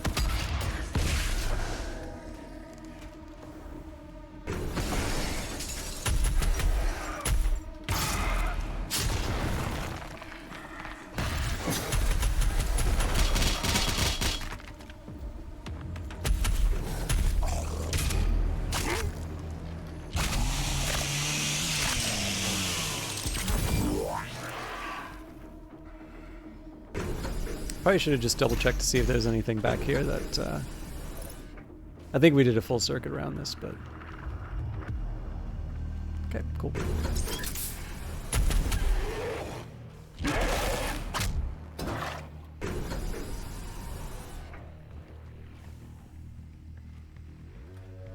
Our trans-dimensional friends shall not walk on tainted ground.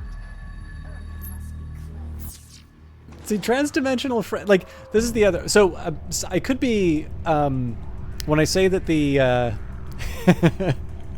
nice one, the exception, when I say that, again, differently mortal, or whatever, whatever the term is, I could be, so inevitably to me, this just, I assume this is kind of a thing about political correctness. It could actually also be just general corporate speak, which in some cases is indistinguishable. Because I do, this is the funny thing, I actually think some of the better jokes tend to be ones that are kind of doing the politics in the English language kind of evasions. He recovered really quick.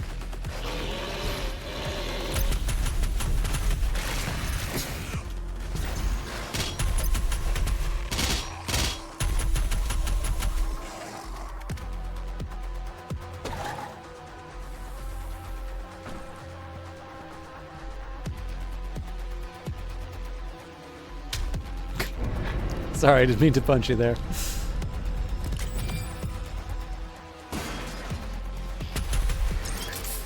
Okay, this is another thing that I'm actually... So, I really like how this game just keeps raising the stakes.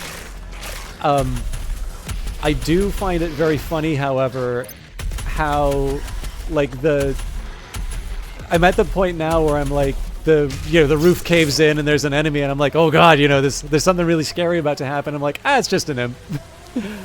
I'm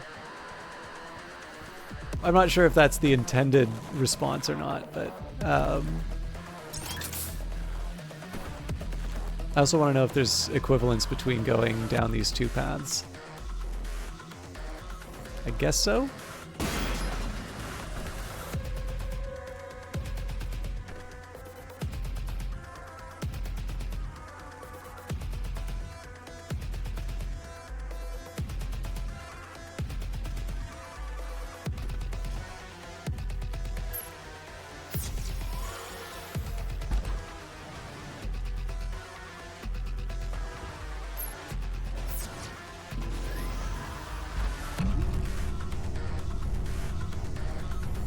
I should probably do that lower level before I go up. Or am I going backwards at this point? Yeah, no, I've definitely been here. Suffer for the UAC is a privilege.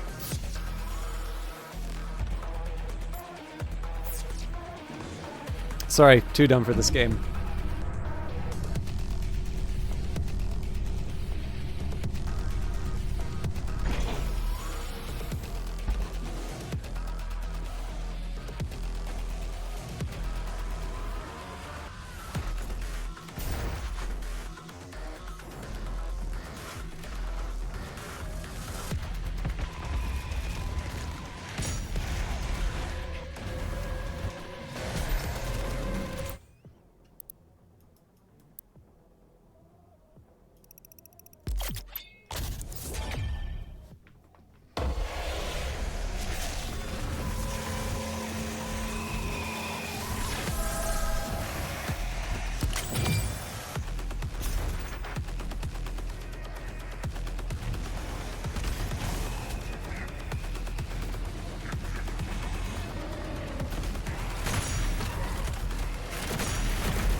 Another example of me wanting to do something bigger.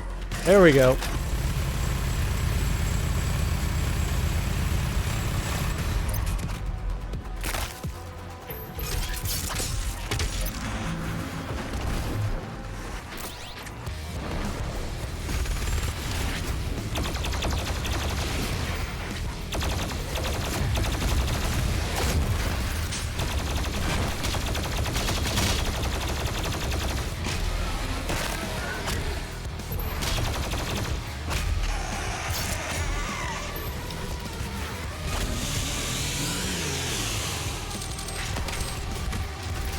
Quite what I wanted to do, but I'll take it.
Damn it.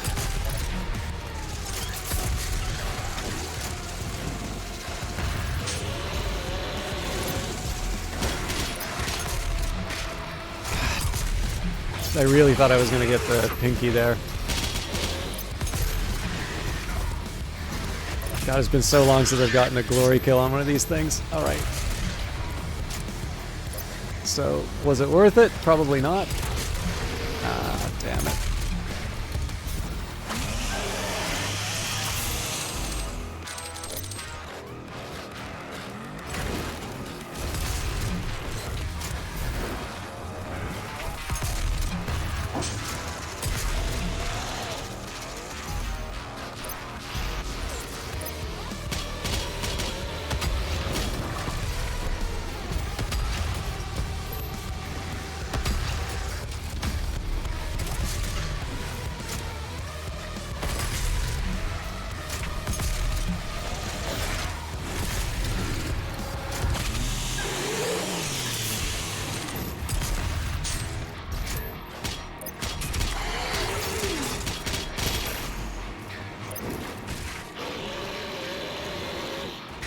Ah!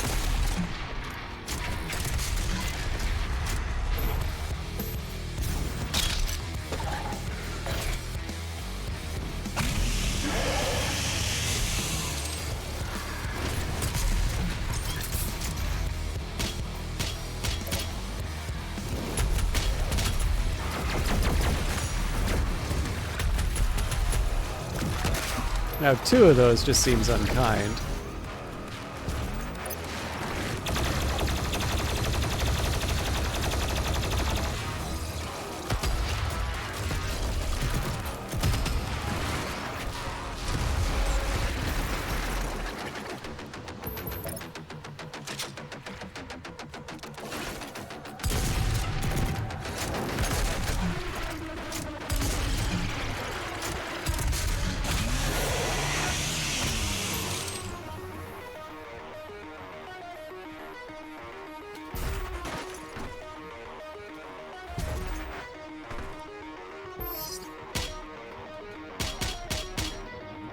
Okay, so music says there's still something in here. I don't really want to grab the power up until...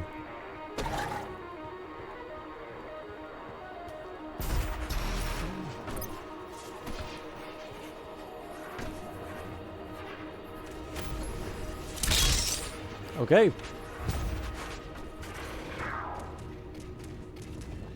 Oh, there you are. I thought that's supposed to take out all his armor.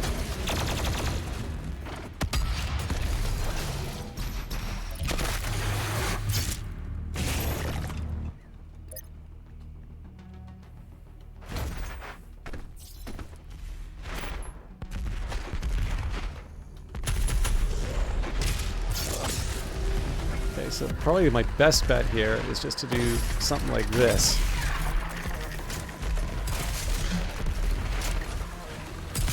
Ah, crap.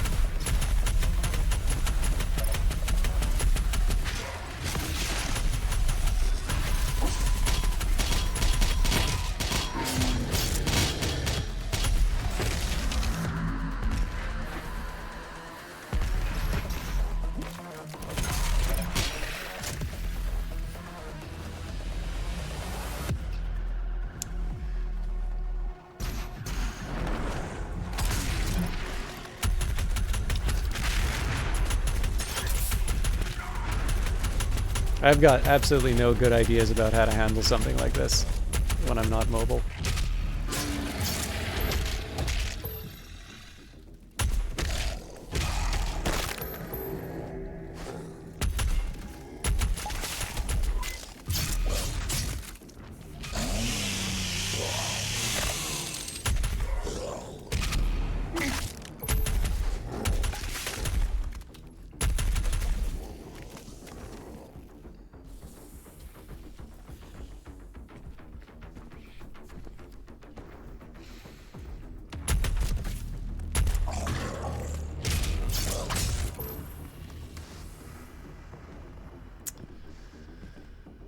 Okay, so basically I can kind of see all the parts for a solution, but that initial trigger is sort of escapes me.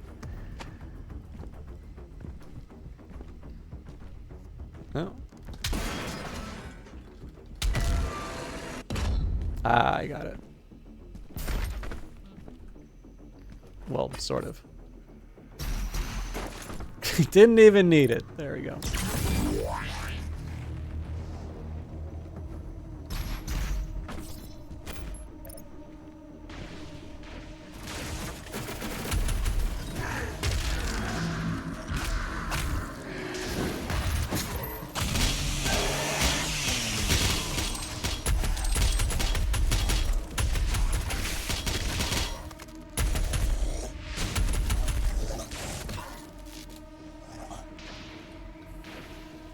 Thought that thing was still alive.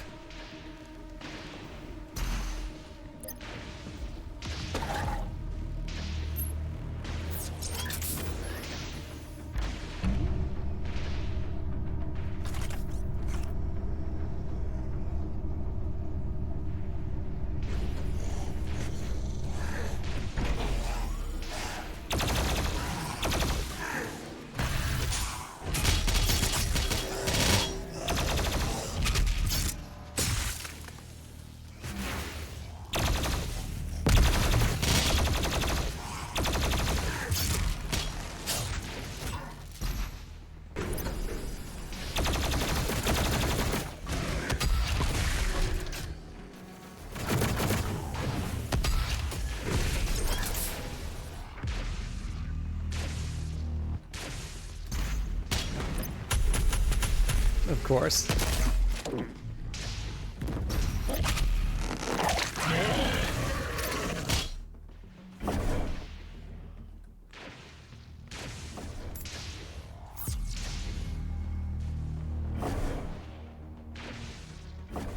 It is not entirely clear to me what that did.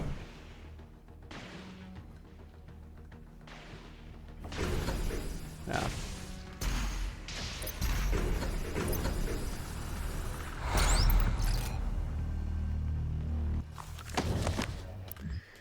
The Return of Dr. Samuel Hayden, Part 2. Well, we didn't get Part 1. Believing it possible to solve the energy crisis which now devastated the planet, Dr. Hayden sought to invent a method of argent synthesis, a synthetic replication that would recreate the high-yield capability of argent energy. With the destruction of the argent energy across the solar system, all that remained of argent existed now within the Crucible, that fabled Hell artifact which Dr. Hayden had acquired on Mars. Knowing full well the Crucible's hidden power, Samuel devised a method to utilize the artifact as an argent conductor, a process that would in time produce the miracle of synthetic man-made argent energy, restoring the production of argent energy on Earth. Hayden became a mythical figure among Earth's survivors, in no small part due to his abnormal physical condition, having returned to Earth where most sought a means to escape, bringing with him the Crucible that would grant the people a second chance at survival. For the common person, he had become the stuff of legends.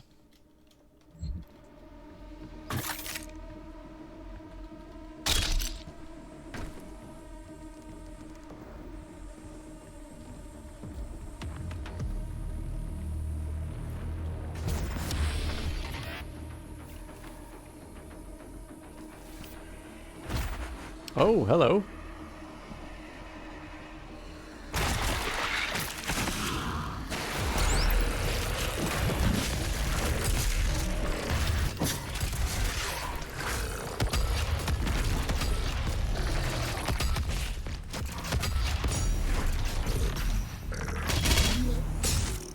Okay, the glory kills really take too long to be doing on these things. Alright. They kind of went a little nuts with the rockets there, just it's close quarters, and I really wanted to get that thing done on time.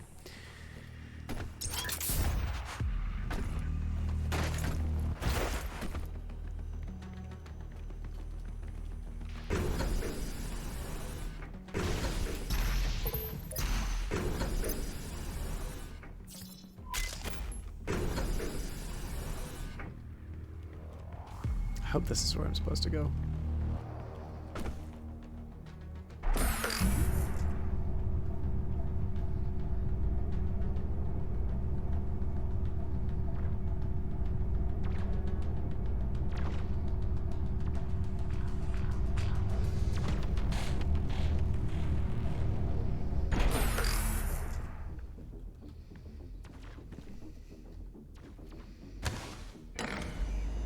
Sorry, the angle's wrong again.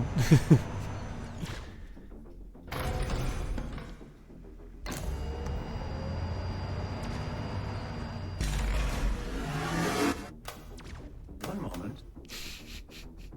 Override successful. Okay, actually that's a fun.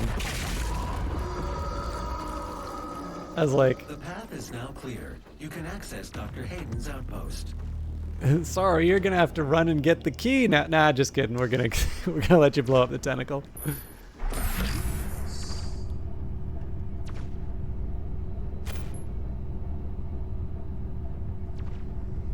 There was, I'm trying to remember who it was on this video, but there was a, you know, on YouTube you'll occasionally see these videos of devs react to speedrun of X, Y, or Z.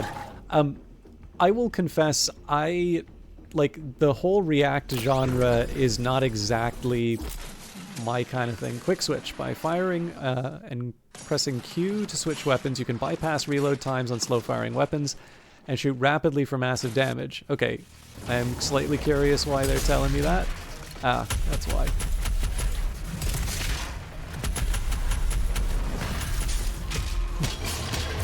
I think we need to work on that.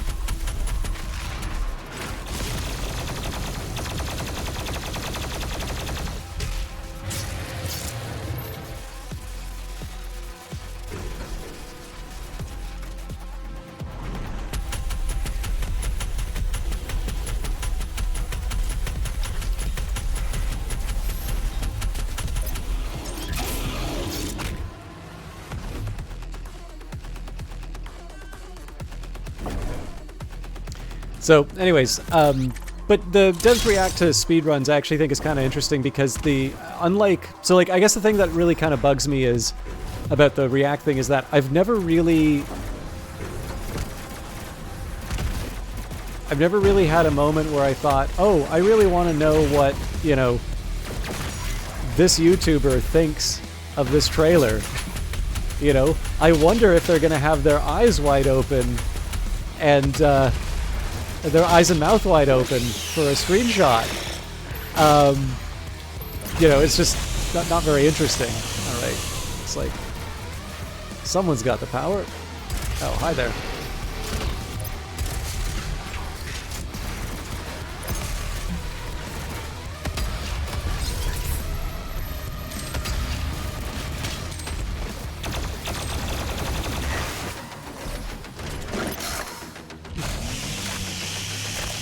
Two enemies and you picked the wrong one.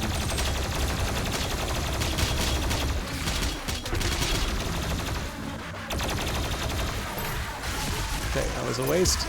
Oh, and it killed the death animation. That's good to know.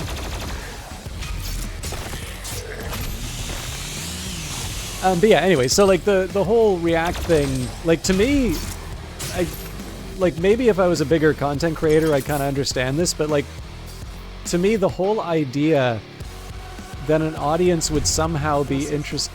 Richardson. Log entry 006, February 9th, 2160. The only thing they fear is him. We watched as the Horde overwhelmed the very best and most advanced machinery and weapons technology that we could muster against the opposition. It was useless.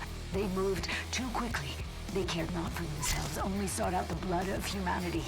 They were willing to sacrifice their own to get to the heart of our world.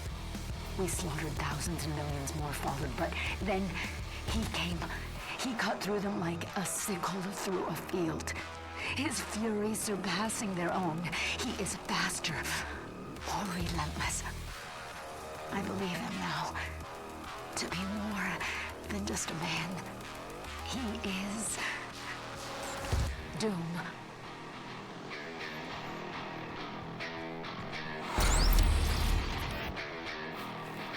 But yeah, I don't know, just the, hey, I don't think I've ever sought out a React, but if the people you like want to show me something that they're excited for, yeah, so like I can sort of see, like, so obviously because I'm broadcasting, I see some value in being and also, hello, great, it's good to see you. Like, I don't necessarily think I'm doing a great job of showing off Doom, although I do think it's a hell of a lot more interesting now that I've got an improvement to the frame rate. Oh, let's see if I can make this happen.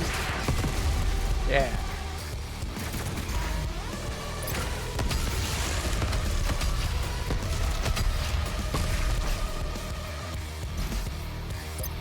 Here somewhere.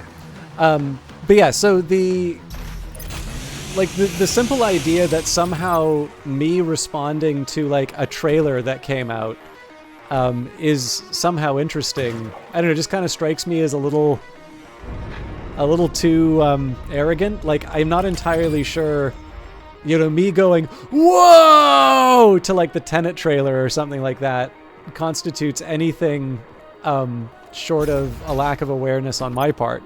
And like, I totally get that I am absolutely wrong on this. It's a massive video genre, right? Like, even people... Warning.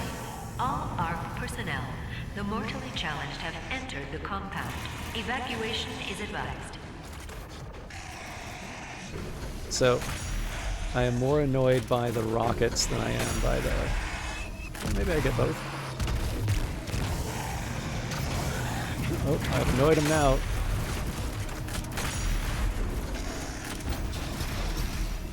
No, let me in!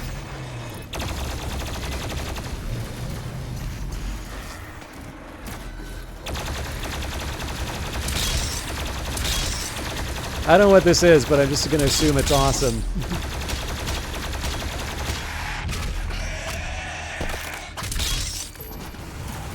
But yeah, so anyways, like, I do need to sort of be... I do need to kind of chill out a little bit on this in the sense that, you know, I may not be doing a great job of showing off Doom, but I definitely see some value in showing it and what I enjoy about it, and I definitely like being able to talk with all of you about it. So I can see some value in doing that. There was a reason why I was going on about React stuff, though. But yeah, I don't know, like the simple idea that, you know, a trailer comes out and now I feel the real need to see, you know, X, Y, or Z responding to it just is not... Oh, right, the Doom thing. Talking about kind of the willingness of the developer to be a little trolly in some of the moments. But I like I do tend to like the, you know, developers react to speedrun. I will note that they usually don't have a camera on, so it's kind of a focus on the feet. And more importantly, it does, like always, it credits the speedrunner, which I think is good, because of course the other thing that bugs me about a lot of React content is it's essentially a way of taking somebody else's stuff, and by virtue of the fact that you are, you know, for whatever reason, more popular, or you know, whatever set of conditions created this situation, essentially it's somebody sort of harvesting somebody else's content and monetizing it. It's one of the things that I do actually tend to get quite worked up about. This is Dr. Elena Richardson, log entry 007, March 3rd, 2163. And with him lies our salvation. For as he gains in strength, so do they fall in numbers. The priests command the armies to the north and south, but he controls the fight. The inner circle of death is where he resides, hunting them at the far reaches of the earth and beyond. I am a believer now.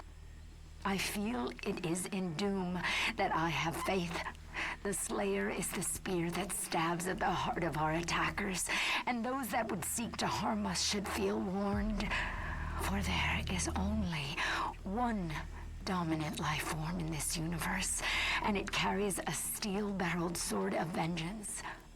All hail the coming of the Destroyer. The Slayer's time is now. You aren't allowed to call yourself a doctor anymore if you talk like that. But yeah, so the thing that I liked about the developer one, though, is, again, other than the camera thing, is you learn something. You get to hear the developers sort of respond to this feat, and you sometimes get to find out things about the game. You sometimes get to find out... I mean, you sometimes get to see that, you know, they're very impressed by what happened. The difference on this one is that, like, as a default, and I realize I'm kind of attacking a bit of a straw man here, as a default position, I think, you know, the React genre is kind of premised on this very shaky assumption that somehow some guy, like, again, sitting down making faces over a video is somehow interesting. But the way that they become interesting to me... Office laboratory is located at the top of this facility. Attention. Emergency protocols have been activated. Please exit the facility now.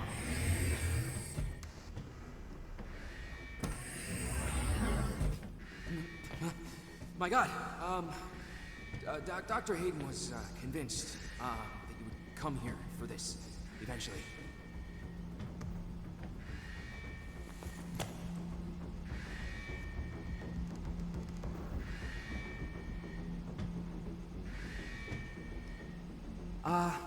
Can I just say that it is an honor for me, personally, to meet you?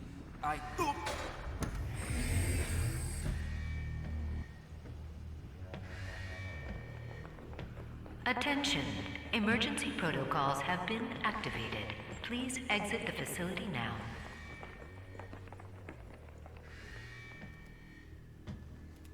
We don't know how to access his main cortex. It's all alien. We couldn't figure it out. We have to prepare for his careful extraction. We were given specific orders. His life signal is barely readable. Warning. Demonic presence threat level 5 entering main laboratory.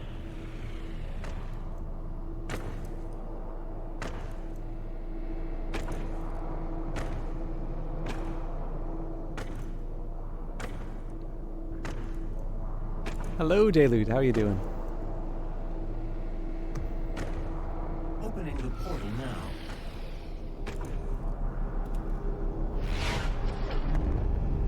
You were never one of us. You were nothing but a usurper, a false idol. My eyes have been opened. Let me help you to see, Slayer. The Marauder. The Marauder is a defensive... So I'll finish my rant. I'll read the description for this, and then we'll have a fight. But yeah, the difference here would be the idea of information transfer, right? So it ceases to be, again, some guy making faces over somebody else's content, and instead I'm learning either about the speedrun or sometimes I'm learning about some parts of the game. So on the Doom developers react to speedrunner. First of all, speedruns of Doom are ridiculous. It's like, oh, the guy's looking at the wall, and now he's flying for some reason. And they're talking about how impressed they are by it, but at one point they give the suggestion, which I'm really hoping is the sort of thing that like I would say in a moment like that. Which is like, what if we put an unskippable cutscene in the... Like, so basically what's happened is the speedrunner's sort of gone up through the level and is basically just like walking in the sky. So he's like, yeah, what if we put like a 15-minute unskippable cutscene up here? They're having a bit of a laugh about it as to whether or not, like, I think they eventually just settled on the idea that they actually do want to encourage these really impressive feats, and so they wouldn't want to, they wouldn't really want to mess with the idea of doing speedruns. So those I really enjoy, and I actually quite liked Bennett Foddy had this nice response to the speedrun of Getting Over It. And he basically talked about the concept of speedrunning and the relationship that developers have with their games. So that I also thought was a really nice little response. But the thing is, I actually tend to consider those to be a bit of a different... Like, I understand that they're React is just the thing that you're going to put on YouTube. It's the word that we have for it now. But I do kind of wish in some cases that there would be a distinction drawn between that, because like that sort of thing I have quite a bit of time for, whereas I'm gonna make faces over a video is just not that interesting to me, and is usually like when I see React in a title and I was given no other information, I would go out of my way to avoid something like that. So anyways, that was the rant I wanted to go on. The Marauder is a defensive powerhouse. Stand too close, he uses shotguns. Stand too far away, and he throws projectiles. Keep him at mid-range. Counter his attack when his eyes flash green to daze him. Otherwise, he blocks your shots. Well, they're not asking much. Yeah, I really need to get my reaction times down.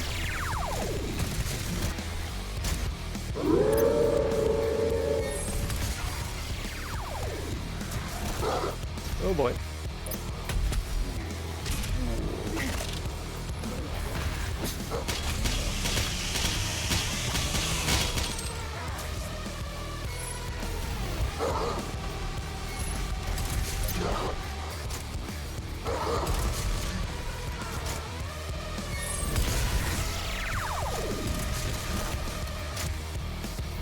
So the only thing here is I don't know when I'm stunning, like if I stun him, it's maybe not so clear to me that I'm...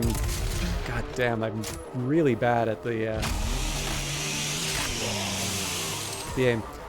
It's maybe not so clear to me,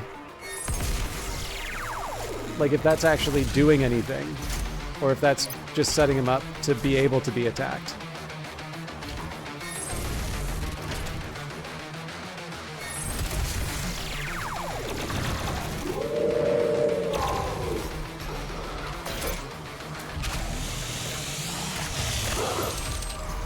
Oh God.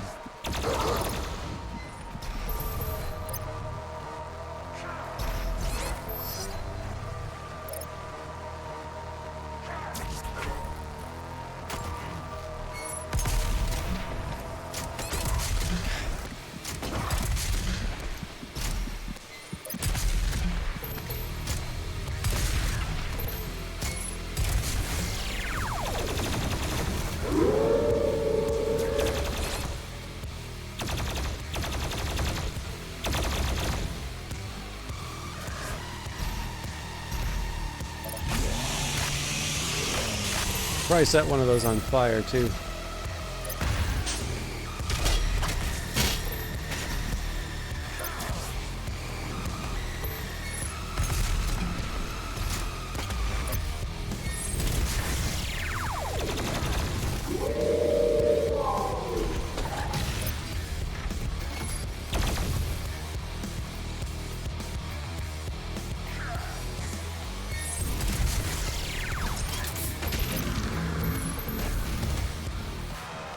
Okay. I'll try and do it the way it taught me. There we go. The Marauder. General tip. The green flash indicates that they're vulnerable and cannot block, so time your shots. The Marauder cannot block while dazed, so strike fast before it recovers. And don't waste ammo trying to break through the shield when it's active. Great. And sorry, Daily, you were mentioning that you were doing Rift of the Necrodancer. So are you doing that on stream? I've not been on top of all of the streaming lately, so... But yeah, you love speedrunning requires a special sort of love for the game. Absolutely. One of the guys who I used to watch and host quite a bit, Outworld, was a big speedrunner on the Mortal Kombat series, and that would even include mythologies, for instance. And I feel like a good differentiation is the commentary or an in-depth analysis versus reaction when making faces. Yeah, like, and I want somebody to make a custom job. Oh yeah, this one. So if you're curious, I don't know how much you're familiar with the Doom series, Daily Daybreak, but this one is called The Only Thing They Fear Is You. So if there's definitely some days at work where I just know there is a whole hell of a lot that I'm going to have to go through and I need to do it very, very well. And this usually winds up getting played on a loop. You haven't gotten back to streaming yet? You had to find a new PhD advisor, so my focus has been on that. You plan to get back into charity streaming this year. Well, good luck with the advisor search, and I am very eager to see your stuff when you do start streaming again. And yeah, I think that kind of comes back to your point on commentary for in-depth analysis versus reaction when making faces. Like, I'm fully aware that it's weird to be any kind of a streamer and complaining about people, being so full of themselves that they think their responses to things are like, obviously the same could be leveled at me. The difference that I see and what you're getting at there is, again, the information transfer. So having a developer react to a speedrun, I think, is really interesting, both because you get to learn a little bit about the game, you get to learn a bit about what they think of the speedrun and what they think of speedrunning in general. And chances are it's not going to be a negative response because you just wouldn't do it at that point. But, the one that actually really bothered me the most, there's an animator called Meat Canyon who seems to be pretty okay with people's, reacts and so on and so forth. But there was a broadcaster who was very obviously referencing, and it's kind of like a Weird Al thing, right? I think most people kind of feel like they've arrived if there's a Meat Canyon video of them, even if, they don't always wind up looking the best. And I remember seeing these really specific moments in the video. Like, it's not a bad video. He's done better. He's done worse. Like, it's the kind of thing you'd give like a 7 out of 10 for.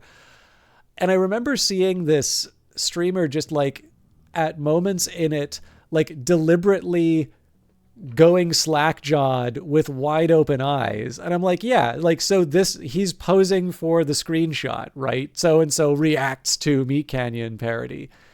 And it just struck me as very false. I would imagine the whole point of a react is that you want, if it's appealing to you that someone, you care enough about to watch a react for, presumably the premise of the whole thing is that it is a genuine response, right? This, I'm assuming, is the only appeal of the react. And yet that was the one thing that I knew for sure was not present. So anyways, I'm not the only person who's complained about React stuff. I really should just let it go, but... All right, Vega data entry. As Civil War consumed Argent Nur, the Night Sentinel's guard was quartered by their faith. Torn between serving the Khanmaker or revolting against that which they swore to protect, those most disillusioned forswore their oath to the Sentinel royalty, abandoning their pact of allegiance and made to the throne. These hardened warriors joined the separatist group led by the exalted priest class, allying themselves with the Makers and their devout acolytes in an attempt to coup against the Sentinel royal house. Those Sentinel warriors who fell in battle, having sided with the Makers, were ultimately denied finality and death. Resurrected by the divinity machine of Maker design, these fallen Sentinels were returned from the dead, transformed by Hell's power and recreated with a singular purpose: to hunt the Slayer, now reborn as knights in Hell's army. I also don't think I read the Tyrant. So, general tip, a well-timed double jump or dash is needed to evade the Seeker wave. The Tyrant is slow to turn. Use this to your advantage. Also, for those of you that saw the 2016 Doom, you knew that the lore that you'd get would usually be something like, Demon lords have the black soul pits of Babel. Demon lords have the black soul pits of Babel. The tyrants have long served as wardens and slavers of the infernal pits. Weaponized and cybernetically altered by the UAC, the tyrants are tasked with overseeing the collection and extraction of sin-branded human souls from the mortal world. Their role in hell ordained by the unholy sigil of the elder hell gods. A sadistic master of lesser demons, the tyrants are feared for their cruelty and malice, as opposed to the nice pinky. All right, what have we got here?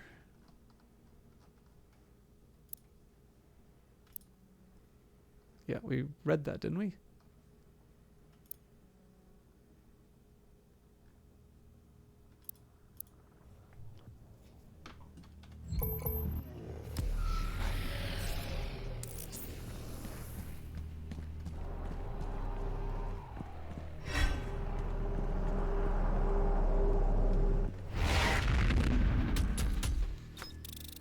Oh, that's the level.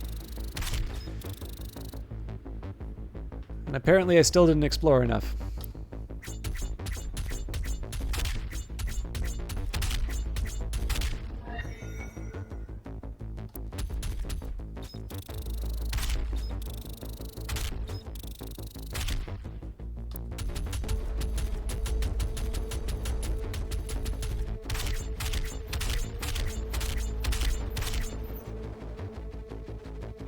I always feel bad when I'm missing out on the Cortex.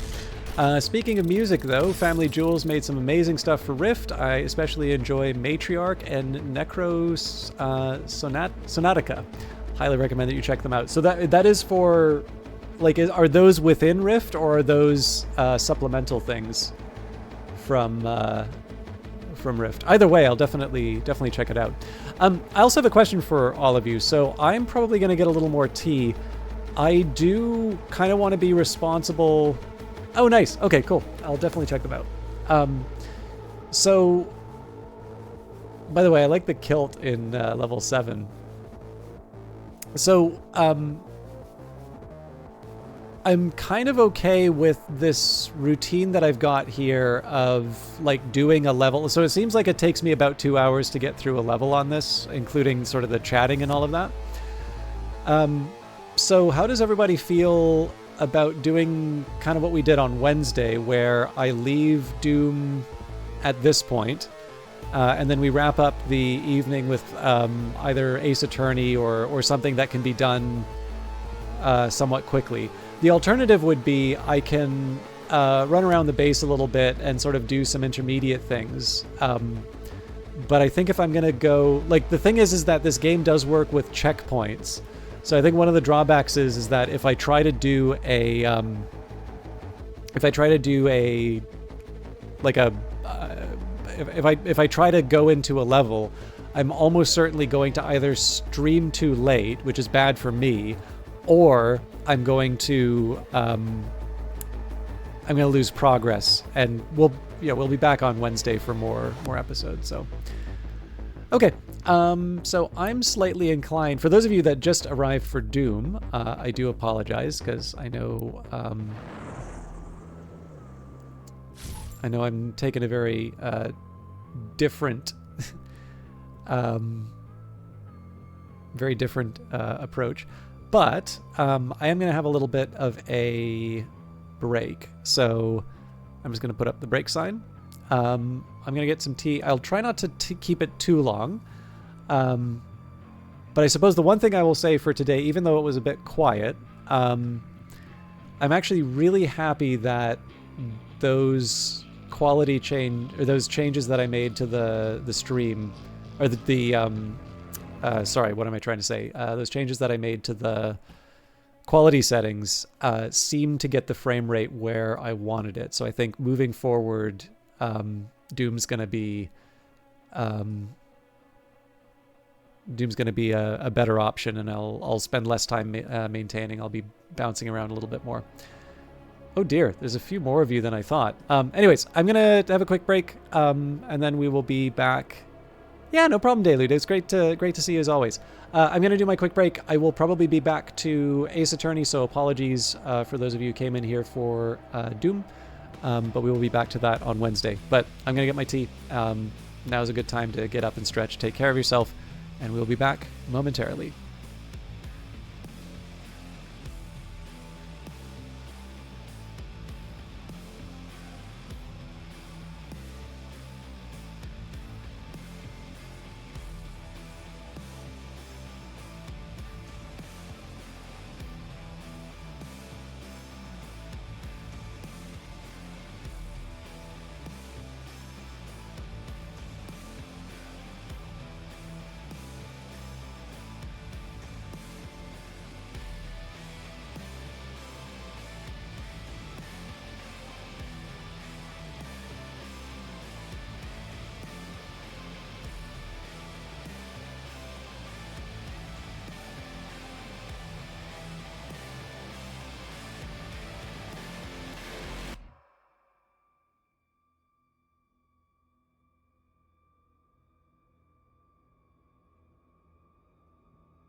Right. Let's change the tags.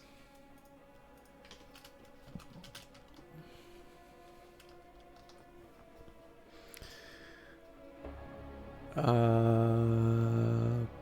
sorry, I'm trying to find the... Help! Help! Oh, Phoenix Wright, that's why.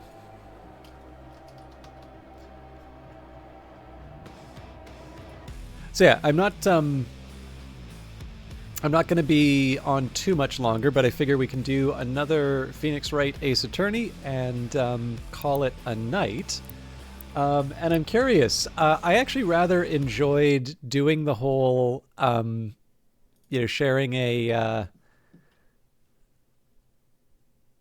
I kind of like sharing weird details of the Canadian legal system in the previous one. Would anybody? I don't know. Would anybody care for me to dig up one of those? There is one that I can think. How do I put this? Like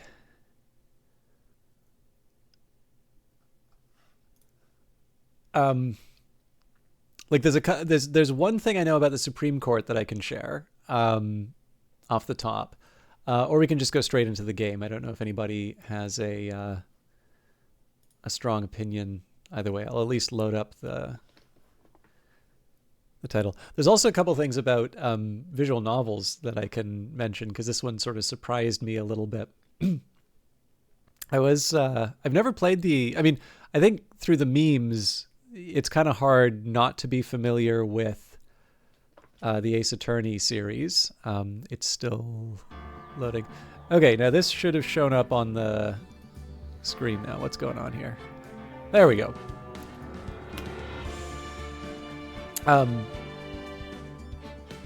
Yeah, I don't know. Let's just jump into the game and then we'll see if there's room for Canadian legal.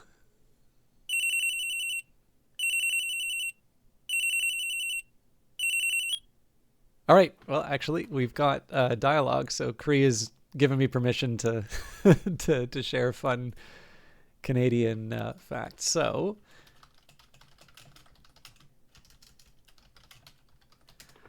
let me see.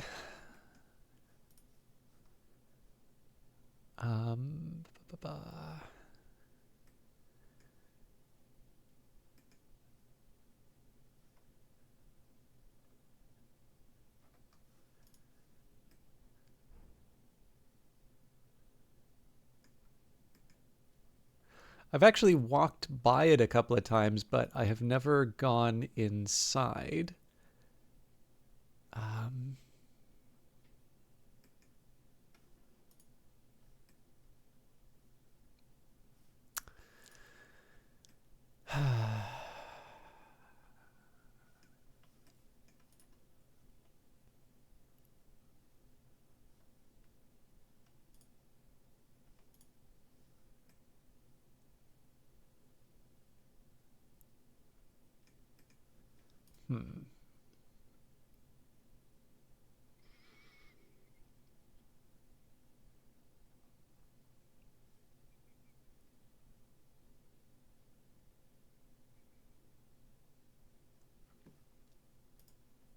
I was hoping to find an official Supreme Court resource on this, but let's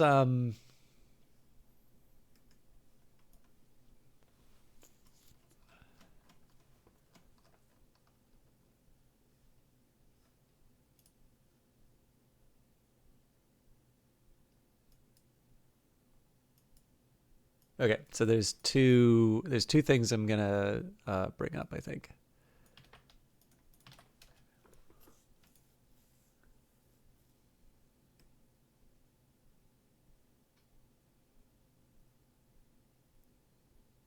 That's interesting.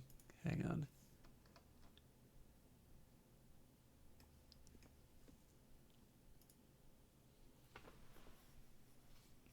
Sorry, this is I'm the only person who apparently gets excited when he goes to government websites. because I find new resources. All right. Um,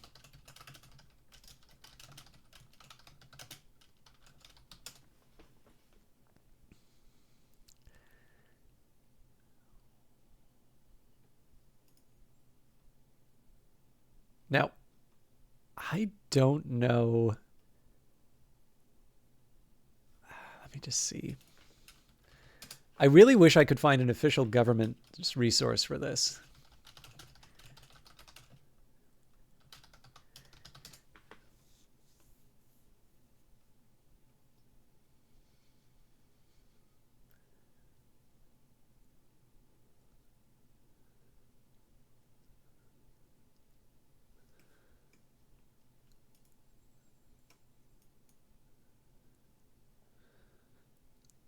But I think the best I'm going to have to do for the best I'm going to have to go for here is the Google results. So the Canadian Supreme Court has a mascot, Amicus. The Supreme Court of Canada's official mascot is an owl named Amicus, symbolizing wisdom and learning, and he is featured in the court's youth activity book and on social media.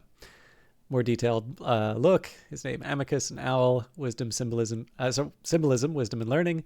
Where to see him, the Supreme Court of Canada's social media team reminded people that the court has its own flag and mascot, Amicus. And the youth activity book, the owl tells children the court's youth activity book that they are proud to represent the highest court in the country. Now, that actually interests me. So I'm going to go to SCC Ing, but I'm curious.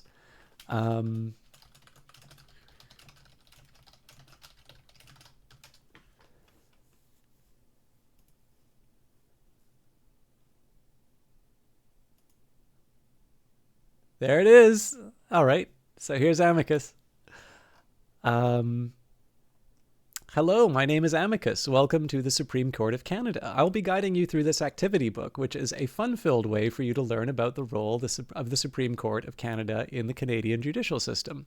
I am very proud to have been chosen to represent the highest court in the country. The owl is a good ambassador for the Supreme Court because it symbolizes wisdom and learning, and because it is an animal that lives in Canada. The Supreme Court of Canada stands at the top of the Canadian judicial system and is therefore Canada's highest court. This means that its decisions are final. The cases heard by the Supreme Court of Canada are those that raise questions of public importance or important questions of law. It is time for you to test your knowledge while learning some very cool facts about Canada's highest court.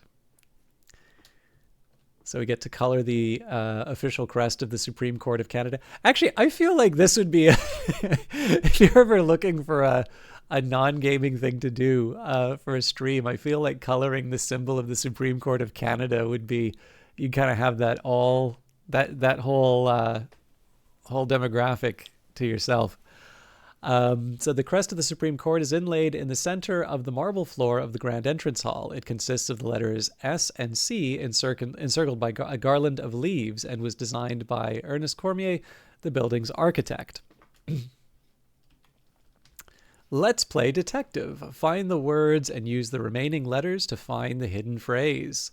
As much as I'd like to do these activities, I did want to get to some Ace Attorney, so we will leave it over here. But the words were administrative appeal, appellant, Canada, cases, civil, constitutional, courtroom, criminal, federal flag, hearing, interveners, judges, jurisdiction, jurisprudence, justice, law clerk, lawyer, 9, Ottawa, precedent, provincial, reference, respondent, robe, and supreme. I seem to be lost. Can you help me find the right path to the courtroom? Start in the Supreme Court. Finish. Get an AI to do that. That'll be your programming homework. True or false? Circle the correct answers, and for more interesting facts, see the answer key at the end of the book. Okay, I feel like I should be writing down these answers for myself to test my knowledge. Just give me a second here.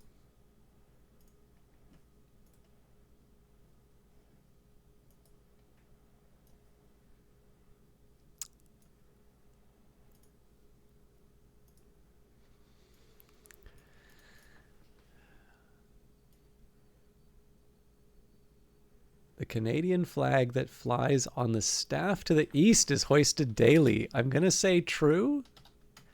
The statues Justice and Truth were found buried under a parking lot. I'm going to say false to that.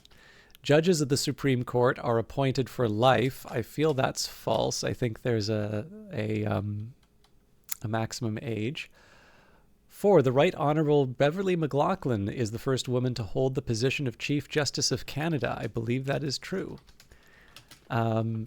The Supreme Court of Canada has always been composed of 9 judges. I don't think it has. 6. Members of the public can attend hearings of the Supreme Court of Canada. Now, that's an interesting question. I'm going to say false. But it's a very absolute statement. I don't know if there are cases where they might be allowed. At hearings of the Supreme Court of Canada, interpreters translate everything that is said in one official language into the other official language. I feel that that would have to be true.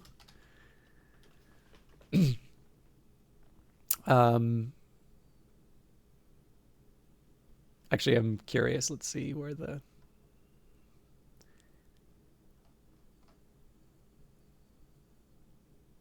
Oh, okay. So the first one was false. The Canadian flag that flies on the staff to the east is hoisted only when the court is sitting. The flag that flies on the one to the west is hoisted daily. So that's going to be something I want to find out about. The statute, my God, okay, I got these all wrong. The statues Justice and Truth were created by Canadian sculptor Walter S. Alward and were intended to be part of the memorial to King Edward VII. The memorial to King Edward VII was never completed, and the statues were forgotten. They were found mounted on a pedestal and set up in front of the Supreme Court of Canada in August 1970. So this one I did get correct. Judges of the Supreme Court of Canada can remain in office until the age of 75, at which time they must retire. Fourth one I also got correct. The Right Honorable Beverly McLaughlin was appointed to the Supreme Court of Canada on March 30th, 1989. On January 7th, 2000, she was elevated to the position of Chief Justice of Canada, making her the first woman to hold the office. Also, number 5 I got correct. The court was originally composed of 6 judges. The number was increased to 7 in 1927 and to the current 9 in 1949.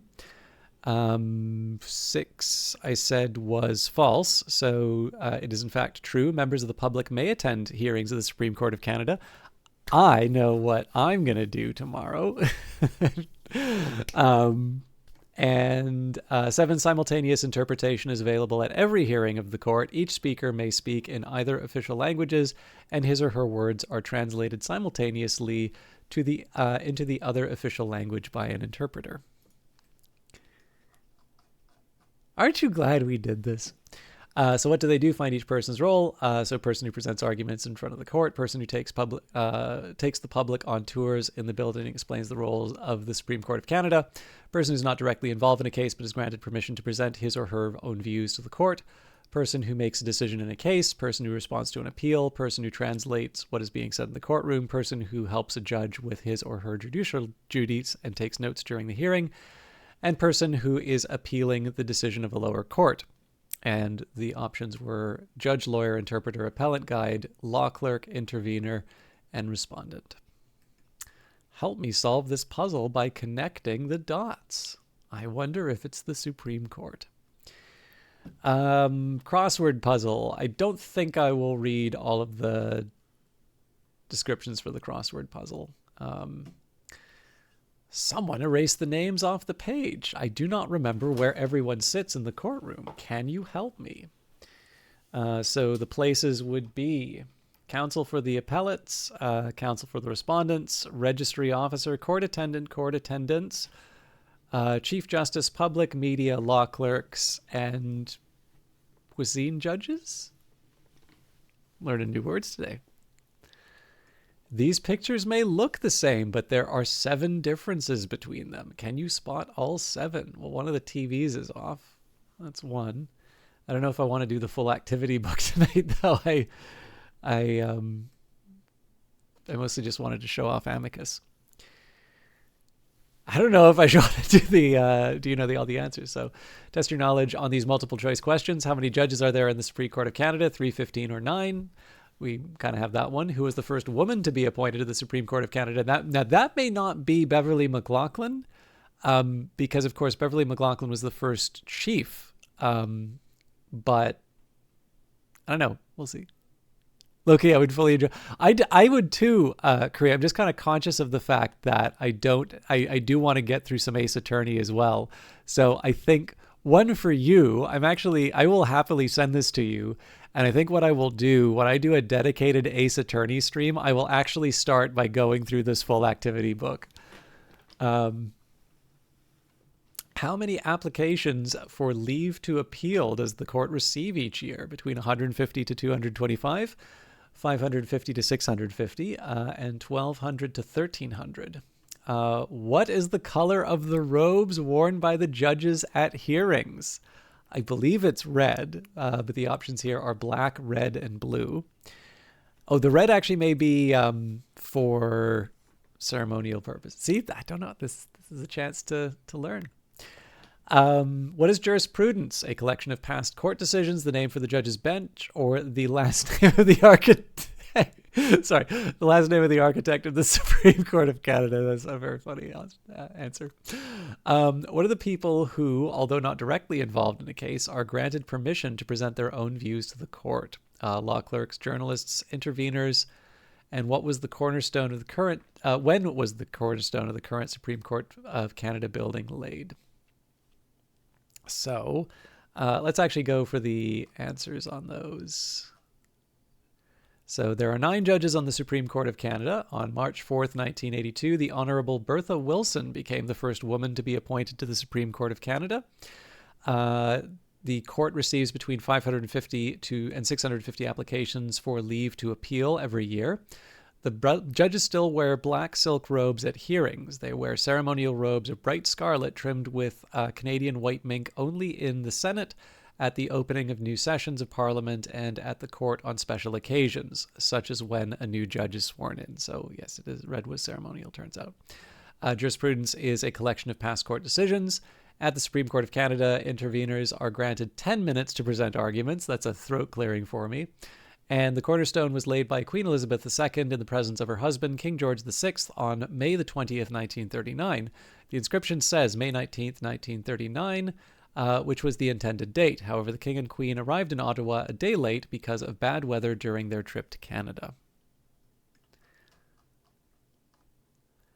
Learn more about the judges of the Supreme Court. Use the numbers in the box below to fill the blanks. I won't actually fill this out, but the Supreme Court consists of the Chief Justice of Canada and blank. Have you seen judges? Okay, I'm actually going to look this up because it's come up again, and I'm probably pronouncing this incorrectly.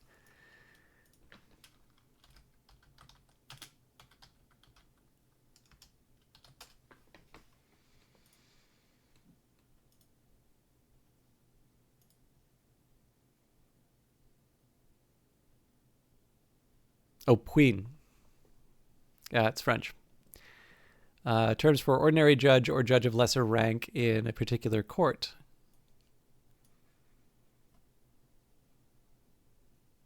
Or maybe Puinet?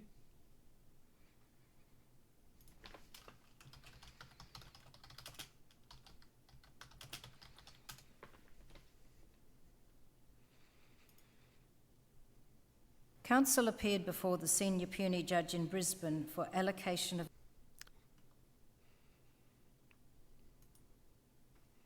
a judge to hear what was then regarded as a very long... Let's try that again. Counsel appeared before the senior puisne judge in... Puisne. Okay. I think that was an Australian speaking. Yeah, Queensland. Puny. Puny. That may actually be it. That was Merriam-Webster. Okay.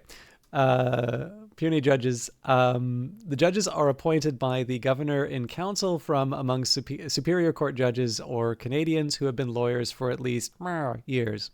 A judge holds office during good behavior until he or she retires or attains the age of years. The Supreme Court Act provides that only the judges are appointed from Quebec. Traditionally, judges are appointed from Ontario, from the West, and from the Atlantic provinces. The judges must devote themselves exclusively to their judicial duties and must reside within kilometers of the National Capital Region. On January 2000, the Right Honourable Beverly McLaughlin was appointed the position of Chief Justice of Canada, making her the first woman to hold this office. I actually think she may have retired.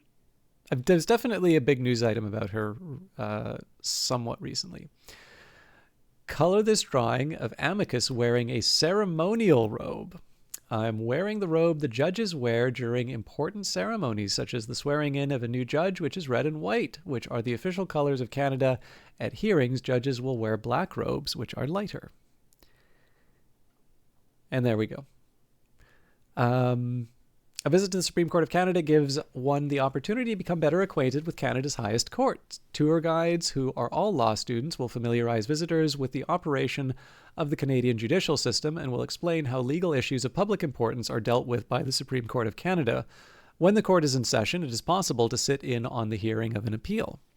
From September to April, the Supreme Court of Canada building is open to the public from 9 a.m. to 5 p.m., Monday to Friday. Guided tours are available by pre-arrangement only.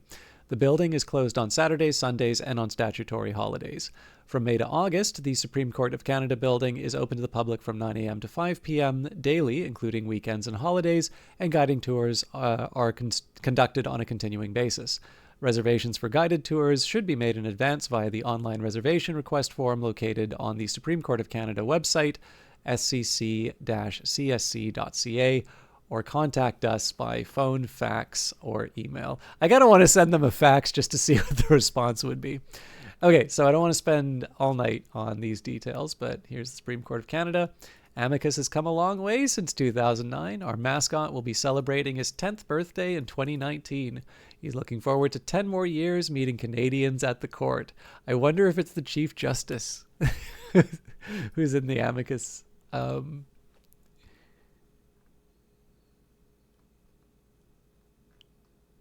not noticing there's not a lot of Amicus images here. Oh, there we go. Here's one. All right.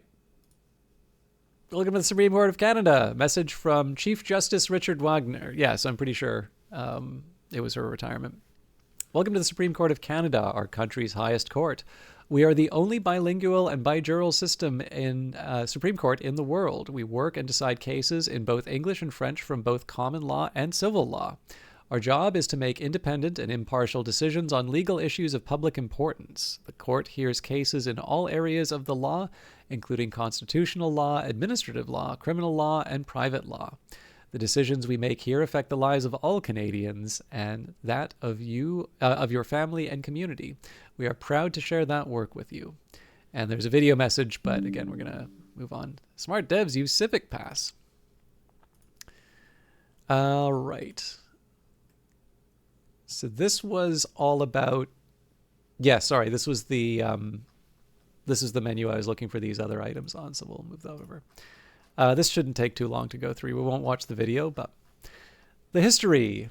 The Supreme Court of Canada was established in 1875, 150 years ago. The creation of the court, the British North America Act, 1867, now called the Constitution Act, 1867, defined Canada's current judicial system. Under it, the new federal parliament was instructed to create a General Court of Appeal for Canada, leading to the creation of the Supreme Court of Canada. After the first two bills for its creation were withdrawn in 1869 and 1870, a new bill was passed on April 8, 1875. The politicians who played important roles in creating the court were Sir John A. Macdonald, Telesphore Fournier, Alexander Mackenzie, and Edward Blake. Under the Constitution Act, 1867, the Governor in Council appoints all Superior Court judges in Canada, including judges of the Supreme Court of Canada. Once appointed, a judge can serve until the age of 75, and their salary is set and paid by Parliament. Judges are free to make decisions based on fact and law without being influenced. The first Chief Justice, the Honourable William Buell Richards, and the first Registrar, Roger Cassell, were sworn in on the 8th of October, 1875. The court's other judges signed their oaths of office in the Senate chamber on November 8, 1875. The court was inaugurated at a state dinner on November 18th, and by mid-January 1876, the new court had drafted a set of rules for procedure. At its first sitting on January 17th, 1876, there were no cases to be heard. The first case heard was a reference from the Senate requesting the court's opinion on a private bill in April 1876. The court sat for 1 week in June 1876 to decide on 3 cases and started holding regular sessions in January 1877. Decisions of the new Supreme Court could still be appealed to the Judicial Committee of the Privy Council in the United Kingdom, as were decisions of provincial courts. Oversight of the court's decisions by the Judicial Committee continued until 1933 for criminal appeals and 1949 for civil appeals. The composition of the court. The court was originally composed of 6 judges. In addition to Chief Justice Richards, the original judges were William Johnstone Ritchie, Samuel Henry Strong, Jean-Thomas Taschereau, Telesphore Fournier, and William Alexander Henry. At first, the judges of the Supreme Court were also judges of the Exchequer Court of Canada, a predecessor to the present-day federal court. The number of Supreme Court judges was raised to 7 in 1927 and again in 1949 to reach the present total of 9 members. Of the 9 judges, the Supreme Court Act requires that 3 be appointed from Quebec. Traditionally, the Governor in Council appoints 3 judges from Ontario, 2 from the Western Provinces or Northern Canada, and 1 from the Atlantic Provinces. It's worth noting for perhaps my non-Canadian viewers, so in the case of Canada, we have 10 provinces, but there are 3 sort of sub-federal regions in the north, but those are territories. So it used to be 2, Yukon and the Northwest Territories. It is now the Yukon Territory, the Northwest Territory, and then the easternmost of the territories is called Nunavut. The court's building. The court sat in Parliament buildings until it moved to its own small 2-story building at the foot of Parliament Hill on Bank Street in 1882. Construction of the current court building started in 1939. On the 20th of May, 1939, Queen Elizabeth laid the cornerstone of the new building in the presence of her husband, King George VI. The court took possession of its new building in January 1946 after delays caused by World War II, and heard its first case there on February 5th, 1946. Today's Supreme Court. The court's bench has changed significantly since 1875 and has evolved to reflect the diverse perspectives and experiences of Canadians. Today, the Supreme Court of Canada is a pillar of our democracy, recognized around the world for its service to the Canadian population.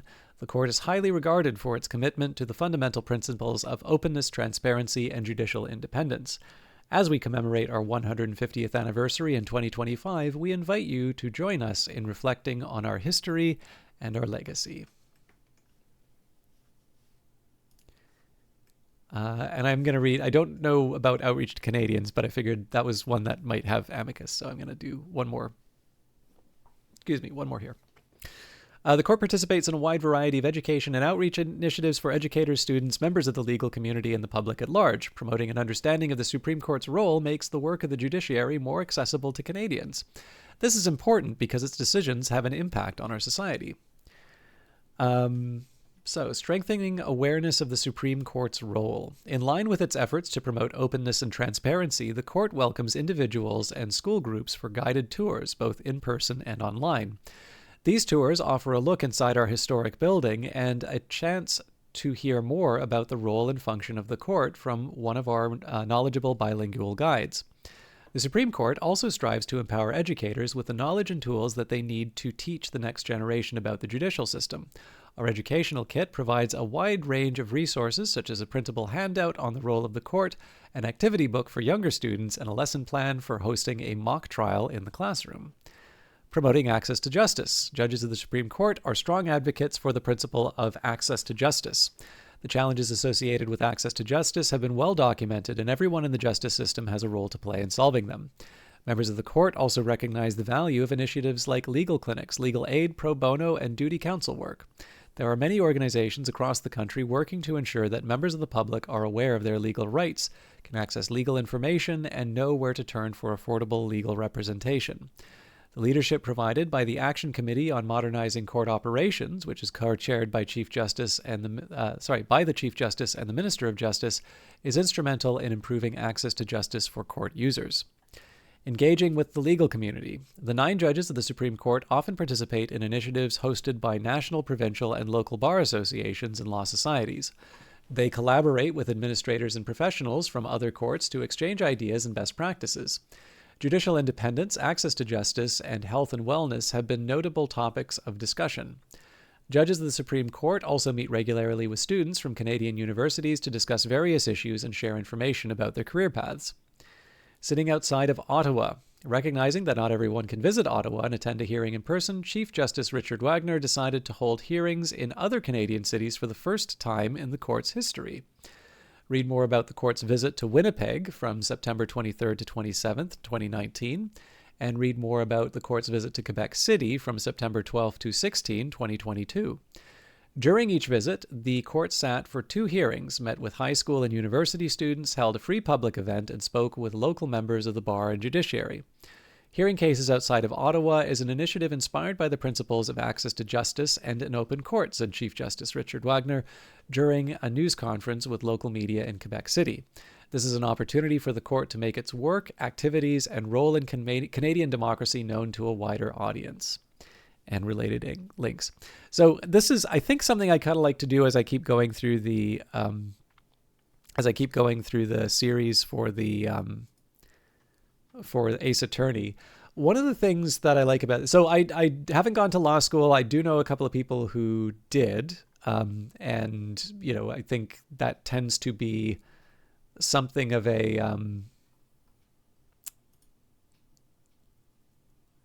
that tends to be something that like people who go into politics have. Sorry, I'm just making sure that oh, this is interesting. I found a different activity book.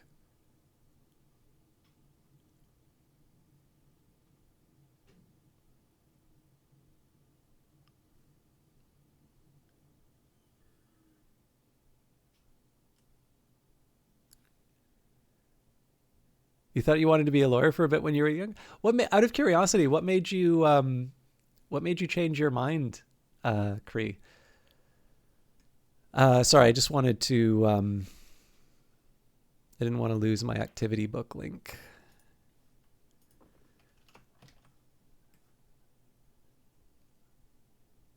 Sadly, I don't think these have publication dates. Oh, wait, maybe it does. Yes. Okay, cool.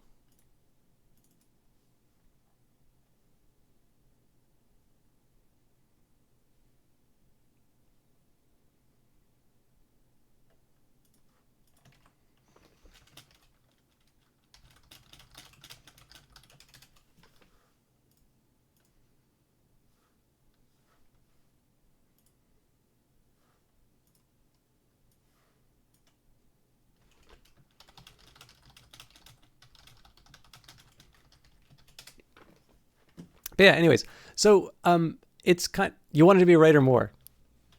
That's a very good reason, in my opinion. So before I go too much further with the game, so I like this as being a bit for the Ace Attorney series, but there is another thing. So I actually think that there is quite a bit of value in looking these up, and especially because there's something of a broad range of viewers just in terms of geography and background. I'd actually encourage you to look these up for your own, your own region. And really, you can do this at several layers because, to a certain extent, we see a lot of murder on television, right? We see a lot of stuff that would be good for, makes for good television. But there is something to be said for just kind of understanding how, where you live works, or in some case doesn't work. In some cases, people can sometimes feel like, events are sort of out of their control, or they sort of say, how did things get so bad? And in many ways, understanding how things are can be a step towards fixing them. So one simple example I can give of this, right, is there's the idea of NIMBYism, and maybe now YIMBYism, I guess in some cases. But the idea of people sort of saying, everybody wants to see certain things built, but they don't necessarily want them to be built where they are. And there can be a lot of sort of regulatory hurdles. There can be a lot of procedural hurdles that go in the way. And sometimes you will see people who are more sort of policy wonkish, and what they try to do is they will show things like, here is a subway or a metro system. This is what it costs us to run it. This is what our service level is, so on and so forth. And then they'll compare it to other regions, usually in other countries, and they'll just sort of point out how much more or less it costs to run it in those other regions. So, for instance, in New York, they do a comparison to, I think, the Paris Metro, and just sort of point out that, it seems to be, for whatever reason, in New York, it just simply costs significantly more than what, at least to the people making this argument, to run a similar system, and perhaps not as well. I don't have a particular position on the New York Metro because I've never been to New York. But that's an example, right, of how it seems like a really boring thing, but somebody somewhere made a decision in terms of, who you need to consult before you do a certain thing, right? So one thing that often happens is the number, and a lot of satire actually relies on this, is the sheer number of forums and groups that you need to consult with before you can do anything, before you can build any kind of project, no matter how good of an idea it is. This is a very real problem that the world stops the world from becoming a better place, if you want to get very idealistic about it. And in some cases, just being able to understand that and say, that's silly. Why are we doing it this way? Well, chances are there's a bunch of other people who think that too, but because it's just this minor thing, right? It's not a murder case. Instead, it's just this legislative headache. It's one of these things that should be dealt with, but doesn't necessarily get addressed just because people don't sort of raise a stink about it, or at least in a way that causes a change. That's maybe not the best example that I can give, but I personally find it very helpful to just sort of be aware of how things work, particularly in my own community. And I think particularly for law, it's very helpful to do that, because if you think about it, the law is one of those things that sometimes gets to the level of, this sort of stuff that you'd see on television, but it's lumpy, right? Sometimes it's big news and sometimes it isn't. But there's actually some ones where I think any citizen, like if you're the sort of person who would vote, there's actually probably some things that you would want to sit and maybe make some decisions about in terms of law. So I'll give an example. And actually I got this example from a book, I think it's called Nothing But the Truth, by Marie Hennen, who is a very it's actually kind of wrong to call her high profile, because I'm not entirely sure she hasn't shied away from the spotlight, but she's definitely she seems very driven by the work. But one of the examples that she gave was the idea of mandatory minimum sentencing, or variations on this, right? And I think some people are going to have some ideas about how they feel about that. And in some cases, those ideas are going to be driven because they identify with a particular political group, and a particular political group sort of says that this is or isn't a good thing. But one thing that I have had to reflect on that idea is maybe leaving aside the kind of the news articles or the things that will lead to political parties passing laws like that. What I tend to find is a little more helpful on these is to reflect on the principle behind it. So if you from a pure, and again, I'm saying this as somebody who's basically the extent of his legal knowledge comes from reading the web pages. So I don't want to try and advocate for any positions here, but I think it's an interesting thought experiment if you kind of sit down and actually reason through all of the proposals. So, what would you assume is the role for a judge? Well, they kind of run the proceedings. They're the head person in the courtroom. In many cases, there will be a jury to determine guilt or innocence. But when it comes to sentencing, so far as I can tell, that is the judge's job, right? They'll get recommendations, but they'll be the ones responsible for the decision. And the bit that I know in terms of, again, this is more sort of second and third hand that I've heard, but my understanding largely of a judge's role in sentencing is to try and find that balance of, here are the facts of the case, here's the determination that was made, and how do we sort of bring about some sort of a just outcome, right? There are options that are cut off from you in terms of, like you can't impose the death penalty for a parking ticket. I mean, actually, there's no death penalty in Canada at all, but it's so there's another reason you couldn't impose that. But you can't you don't have completely free reign. But I think it would be fair to say that in the case of the courts, what you have is a very wide range of human experience that is running up against a set of rules that we've collectively agreed to. And that I think at the point of sentencing, that is the time where the judge kind of needs to consider the full picture. And that can sometimes mean going for a heavier sentence or a lighter sentence. And with that in mind, kind of understanding that that's one of the levers that the judge has to bring about justice, the idea of the legislature removing options in that case strikes me as a slightly more strange one in the grand scheme of things. And I'm kind of aware of the arguments that they make, right? Which is, these justices, they're too soft on crime, et cetera, et cetera. And then I think usually, when you see a really, particularly egregious result, that's kind of around the time that you'll hear more of this talk. But I also kind of imagine that I reflect, I'm really trying to avoid specific cases that I think of because these really get to some hot button topics very quickly. But I can remember a group of friends and maybe former friends now who felt very strongly about certain high profile court cases. And this idea that an innocent result, or in some cases a case being withdrawn, for them, they were certain that was, a miscarriage of justice. This was a terrible thing.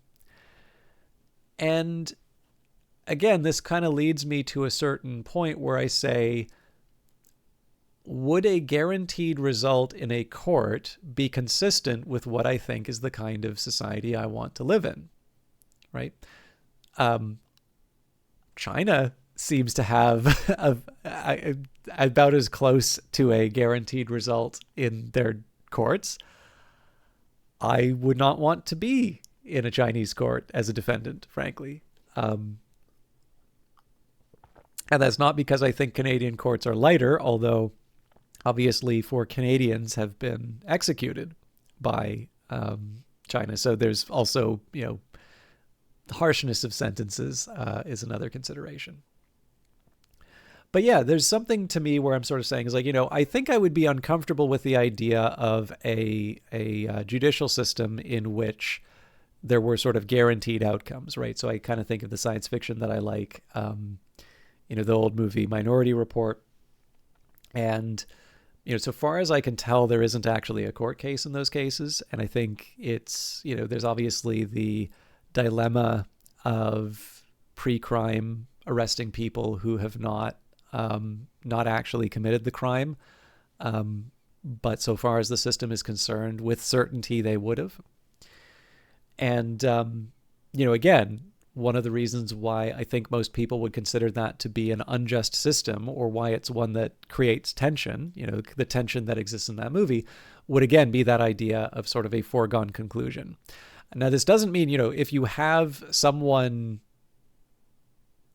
you have someone going through a trial and there's a very large body of evidence, demonstrating, sure. I mean, obviously there are degrees of, certainty. However, again, because all of you are really cool people like me, if you actually go on YouTube and you see a few lawyers talk about their work, and specifically if they talk, if you look, there's actually quite a few lawyers who talk about the question of, how do you represent people are guilty? And they'll have, I think probably the ones that stick in the mind are the most dramatic ones, but they'll have examples of people that they're sure are guilty because there's just, a couple of police officers who, are essentially, dead certain it's this person, and so on and so forth. And then as they go through their career, they actually encounter these police officers again. And the evidence is not as strong. And in fact, it kind of reminds them a bit of that first case that they worked on. And that, in that second case, there's actually evidence that the police are lying. Now, again, I don't want to go down the path of, mistrust the police and so on and so forth. That's, that's the specific of this story as opposed to the profession overall. But I think that's not a bad little example, right? Where you can have that degree of certainty. But the purpose of a trial is to, again, bring up that, bring up that evidence, bring the case, actually test the proposition in the court, and bring the, again, if it is as solid as we think it is, then the result should be the one that we expect. But again, I still think that there's a meaningful difference from a guaranteed result. And so, to me, when I start thinking about sort of mandatory minimums and things like that, it seems to be taking more decision-making power away from people who, when we conceive of these roles, probably are the ones who should be making those decisions. But second of all, it also seems to be a bit more of a move towards this idea of guaranteed results, right? Because the minimums, they're minimums, right? They're intended to make the lowest result be higher, right? Those cases where there's some sort of circumstance which says we shouldn't throw the book at this person. Those are the cases that are affected by it, right? The most egregious cases are going to be the ones that get the maximum. They're going to be unaffected by that legislation. And so, the more I think about this issue, even though I may be sympathetic to certain sides of it, particularly when you hear or read certain news articles, the more I was thinking about it is sort of like, this really doesn't actually seem to be in line with the kind of the ideals that I have, or at least my understanding of the roles of these things. And obviously sitting down and reading, there's actually a side of me that would kind of like to go and see one of those court proceedings now. And part of that is just, I'd kind of like to have a better understanding of the world that I live in and how certain decisions come about. And, in the case of the law, obviously that's a question of interpretation. I mean, in the end, you wind up in the legal system largely, I guess outside of the crimes, but a lot of the time, a lot of the procedures seem to be things where there is an interpretation of the law. There's actually a room for reasonable disagreement about what's going on and what the truth is. And I don't know, to me, there's a side of me that sort of thinks, yeah, that's actually pretty important, and I should be aware and keep track of it. So it's a chance for me to show off my country And it's also a chance for me to, I don't know, take advantage of a few of the public resources that help me get a better understanding of the legal system. So anyway, I'm probably really going to blow it as far as bedtimes are concerned. So let's see if we can get through the story. Hello, this is Maya. Hey Maya, it's me. Mia, what's up? You haven't called in a while. Sorry, I've been so busy. How have you been? Well, lonely, and it's all your fault. I'm just teasing. I've been great. I'm finally getting used to having my own place. That's good to hear. Actually, I'm calling because I have a favor to ask. I know. You want me to hold evidence for you. Sharp as always. There's a lot of buzz about the upcoming trial. I just don't feel safe keeping the evidence here. I gotcha. So what is it this time? It's a clock. A clock? Yeah, it's made to look like that statue, the Thinker, and it tells you the time. I thought you might like it. You always like toys. Hey, I'm not a little girl anymore, sis. Now. You know I'm only teasing. Ah, I should probably tell you, the clock isn't talking right now. Huh? It's not working? That's lame. I had to take the clockwork out. Sorry. I put some papers inside it instead. Papers? Is that the evidence then? Well, there's a possibility that it might turn out that way, yes. Can you come by the office tonight, say 9 o'clock to pick it up? I'll be in a pre-trial meeting until then. Okay, sis, but I expect dinner. Something good. Like burgers. I could really go for a good burger. Okay. We'll hit the usual joint. Alright, it's a deal. Okay, sis. See you soon. Yep, I'll be waiting, Maya. Conversation recorded September 5th, 9:27 a.m. September 5th, 8:57 p.m., Fay & Co. Law Offices. Now, Miss Fay, I'll take what's mine, the papers. I'm sorry, but I can't give you what I don't have. Miss Fay, you were a poor liar. Why, I see it right over there. That must be the Thinker that swallowed those papers. How could you know? Oh, you're not cogniferous of my background? Gathering information is my business, you see. I should have been more careful. Oh. My dear Miss Fay, I am so very sorry, but I am afraid I must ask you for one more thing. Your eternal silence. Farewell, Miss Fay.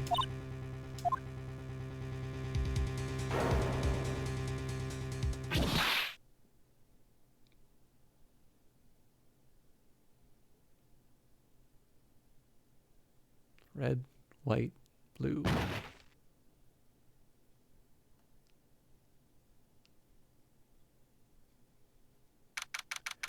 September 5th, 9:08 p.m., Fay & Co. Law Offices. Uh-oh, I'm late. Huh, that's strange. Guess the chief left without me. She said her sister was coming over so we could all go out for dinner. What's that smell? Blood? Mia!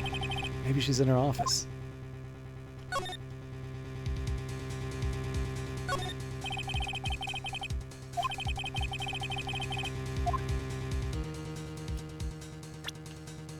Ah!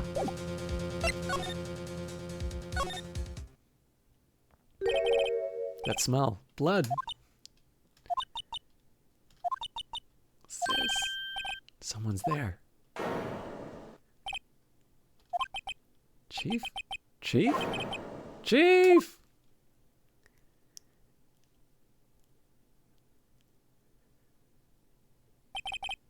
Who are you?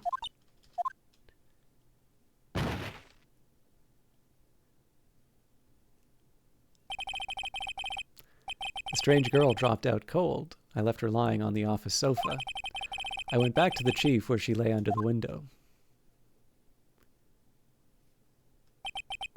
Her body was still warm. I could feel it when I held her shoulder. Then, all too quickly, it began to fade, until finally she was cold. Chief.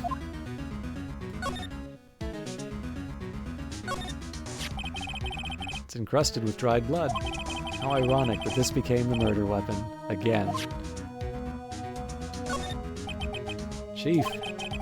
It's hard seeing her like this, but if there are any clues here, she was struck on the head with a blunt object. She probably died instantly. Thinker, lying next to her, must have been the murder weapon. Thinker added to the court record. The murder weapon looks like a statue, but it's actually a clock made by Larry Butts. There are some glass shards near the chief's body. Must be pieces of the glass light stand lying broken in the back of the room. The broken remains of a glass light stand broken beyond all recognition. Nothing else that seems like a clue here. A piece of paper. It must have fallen from Mia's hand. What could it be?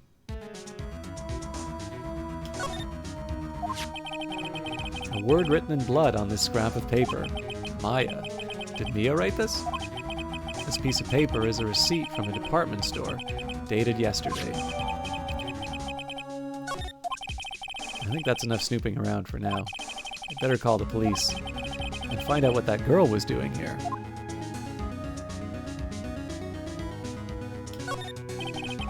It's painful to look, but I have to for Mia's sake.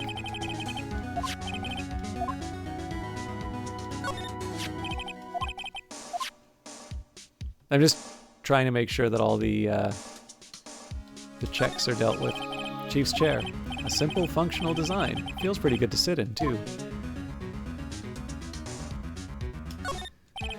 There's a large building right across from the office. The Gatewater Hotel. A nice, luxurious place. Alright, I don't think there's anything else, but... Nope. Right, I'd better call the police. That's funny. A few of the screws on the receiver are missing. It looks like someone was halfway through taking it apart. Police, please, come quick! What was that? Someone screaming from outside the window? She's staring right at me. She's holding a phone in her hand.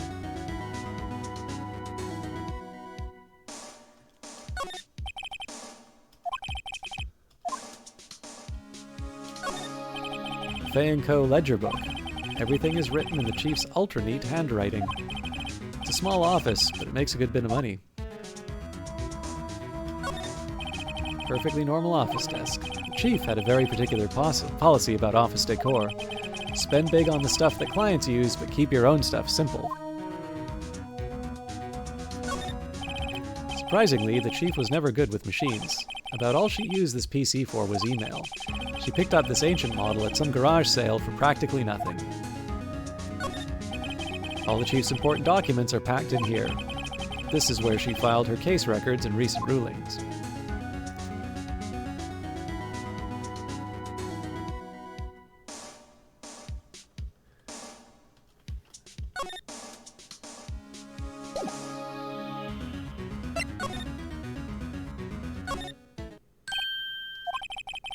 That girl just now, where'd she go? I put her right there on the sofa. Uh-oh. I hope she didn't run on me. Yikes! Don't scare me like that. Excuse me, but who are you? It's okay, I work here. Maya. Maya Fay. Maya Fay? Maya. So Mia was writing this girl's name. Maybe I should show her the receipt? Never thought there'd be a use for evidence like this outside the courtroom.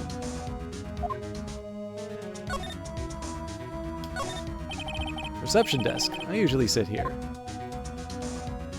Wait a minute, the receptionist is the one who goes to... Never mind. Small writing desk cluttered with office supplies. You couldn't cram more legal books in here, even if you wanted to. Few can gaze upon the shelves without feeling insignificant. The door to the chief's office is slightly open. I better not touch the doorknob. A large painting. I guess you'd call this modern art. I, on the other hand, call it a mistake. The sofa is for clients. It's leather, a real luxury model.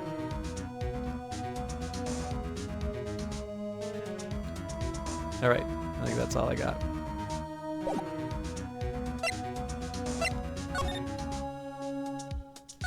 What happened? She seems to be in shock. I don't want to disturb her, but I have to know. Excuse me. Can you tell me what happened? I came in, the room was dark, and Sis, she was already dead. So you're the chief's sister. I'm her younger sister. And you were here visiting? This late at night? Yes. She said she wanted me to keep some evidence for her. Evidence? Yes. It was that clock. It was the thinker.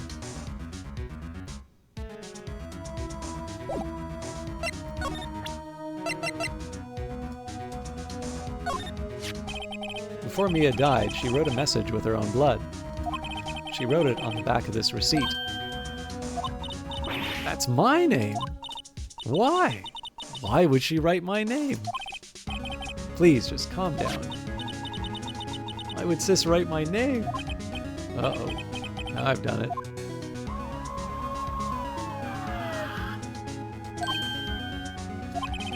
Police! Sounds like they're coming this way. Freeze! Police! Alright, I'm Detective Dick Gumshoe. These names. You know you've got a good... You're in good hands when it's your detective is... You've got Detective Gumshoe on the case. Gumshoe? What an odd name. We received a report from the building across the way, see? Got a person saying they saw a murder. Must have been the woman I saw. Anyway, I don't want either of you moving 1 inch, okay? Great. Just great. Wait, she wouldn't have... Nah. Oh, excuse me. Eek. This word Maya here mean anything to you? That's my name. What? The victim drew this here note in her own blood, see?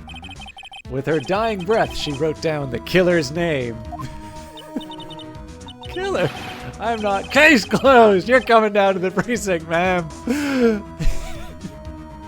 So, while I was talking about guaranteed outcomes... What?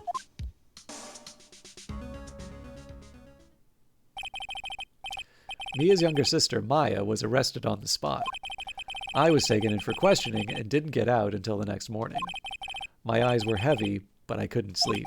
I sat around, waiting for visiting hours to begin at the detention center. I had to talk to Maya as soon as possible. September 6th, 9:07 a.m., detention center, visitor's room. Wow, that poor Maya locked up like a criminal. Yes! Accused murderers tend to be locked up as criminals. That is kind of the point. Oh, it's you, the lawyer.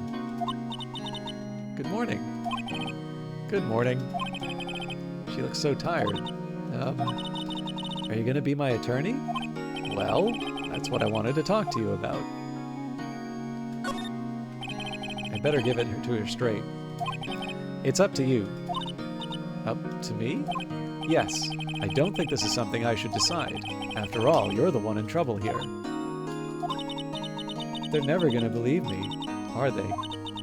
Even you, when you found me in the office, you looked at me like I had done it. Did I look at her like that? Oh, I never thought. It's okay, I understand. And I've also heard about you. Heard? Heard what about me? I was talking to my sister on the phone the other day. Today was my junior partner's first time in court. Wow, really? How'd that go? It was quite the scene. Honestly, I was on edge the whole time. It's been a while. Huh, so he crashed and burned? He's a genius. One of those strike fear into the hearts of evil types. The only thing he's lacking is experience. Huh, sounds like it was fun. Well, I know who to go to if I ever get into trouble now. I don't know, Maya. I think you might want to wait. Give him 3 more years. That is, unless you want to be found guilty. Yeah, get somebody else, lady. That's what she said. I'm sorry. I didn't mean to insult you. No, it's okay. It's true, I guess. But at the same time, I can't just sit by and watch. When I think of the person who did this to Mia, I know.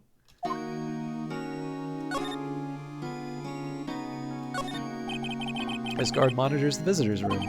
He hasn't moved an inch. Real pro, this guy. Smile for the camera.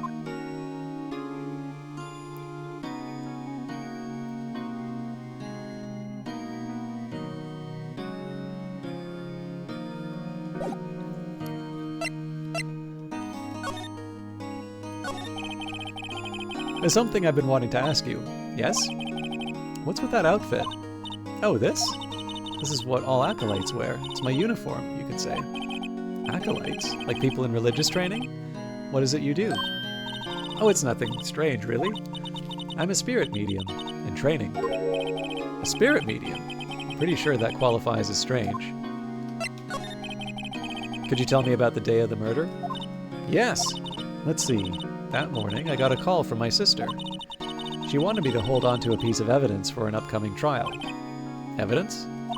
Yes, that clock shaped like the Thinker. The one Larry made. How could that have been evidence in a case? Right. She said something about that. I remember. Do you want to hear it in your own voice? Her own voice? Yes. I'm pretty sure our conversation is on my cell phone. You recorded it? Yeah, I forgot how to delete those things. So, you say you have a conversation with your sister on your cell phone. Let's hear it. Right. Oh, I just remembered. That detective took my cell phone. Sorry. Oh, right. Of course. Next time I see Detective Gumshoe, I'll ask him for it. I'll write you a note so you don't forget, okay? Sure, thanks. Oh my god, she wrote it in her own blood. What is this with this family?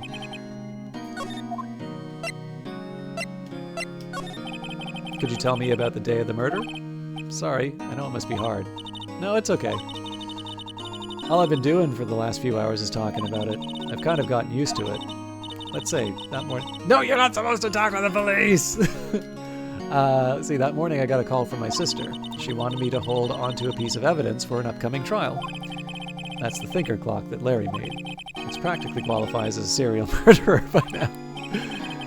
So then, when did you arrive at the office? It was right around 9. The lights were off and I could smell blood. And then I found her, my sister. By the way, for a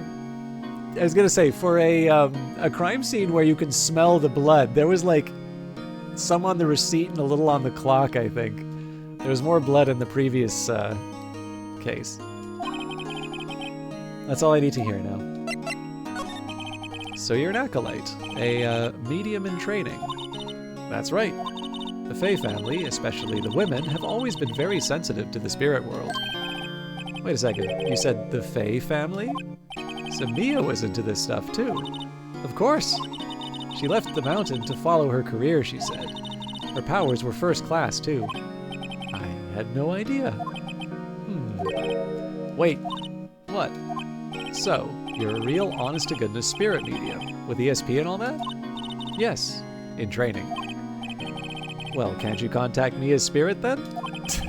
We could just ask her who killed her. I'm sorry. I'm still in training. I couldn't do something on that level. I thought that would be too easy. Something the matter?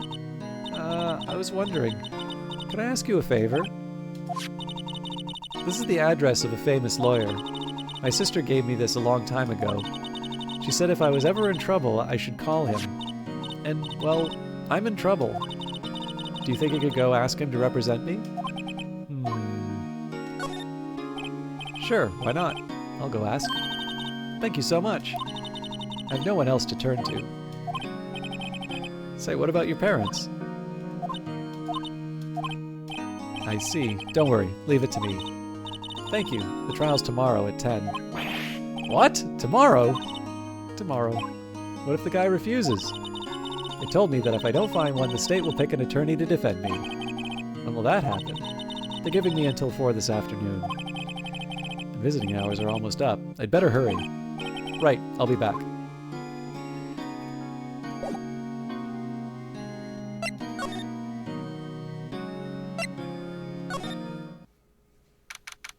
September 6, Grossberg Law Offices. According to the receptionist, the big boss is out. She couldn't say when he'd be back. It must be hard to keep track of everything when you're a famous lawyer. Not to mention run an office like this. I guess I'll just have to come back later. That painting has been bugging me ever since I stepped in here. The oil paint is so thick it's practically giving me a stuffed nose. I'm sure the price is nothing to sneeze at either, for that matter. An expensive potted plant. No idea what kind of plant it is, but it's probably the most expensive one available. A table for clients. An elegant ebony case. And if I'm not mistaken, that lighter's made of solid gold. Even I can tell someone here's got money to burn. A solid mahogany desk. The wood's been polished to a deep luster. Nah, but he's got to have the Coco Bolo desk. For those of you who are fans of certain Breaking Bad spinoff. Expensive-looking mahogany bookshelves filled with expensive-looking books. Funny. They don't look like they've ever been read. That's not the point. You keep the books for the to intimidate your enemies.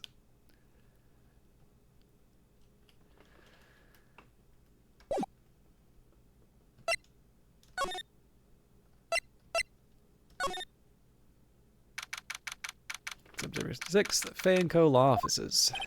The office is filled with police officers. They're all busily searching for clues. Hey, you're there! This is a crime scene, pal. No trespassing. Sorry. I don't know if you... Don't I know you from somewhere?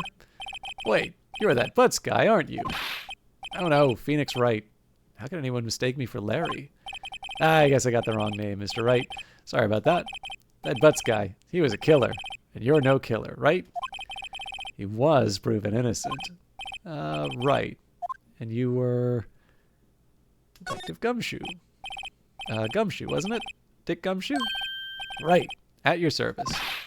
Hang on. That's Detective Gumshoe to you, pal. Anyway, get the name right. And don't go calling me Dick. Hey, Dick, get over here. Yes, sir. Be right there. You're a lawyer, right, pal? We got business here. You'd better do it quick. Whew. He thinks I'm Maya's lawyer.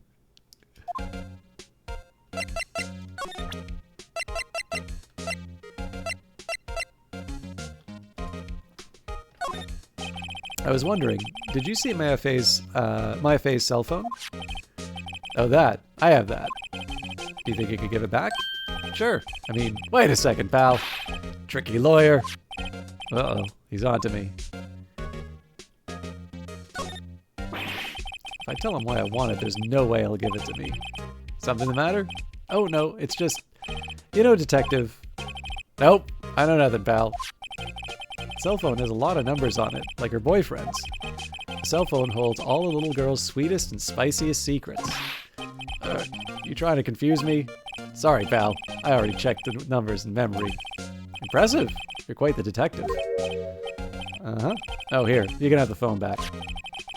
There weren't any suspicious call records in there after all. Seems he didn't notice the recorded conversation.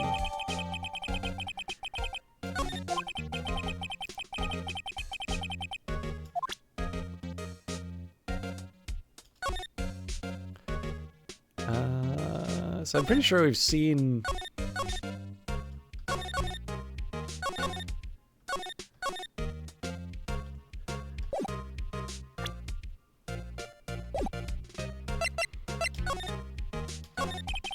About Miss Fay, did you do an autopsy? You want to know the results, eh?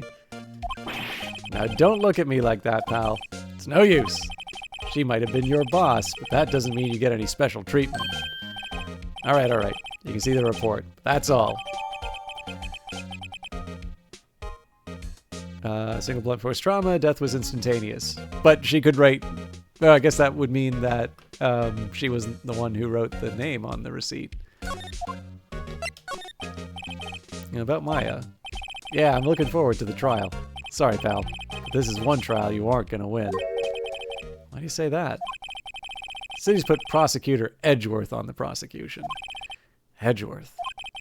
Sure you know what that means, you being a lawyer and all. Guess I've asked all the questions I need to. You all done, pal? Yes, thank you. I'll be heading out now. Oh, wait. One more thing I wanted to mention to you.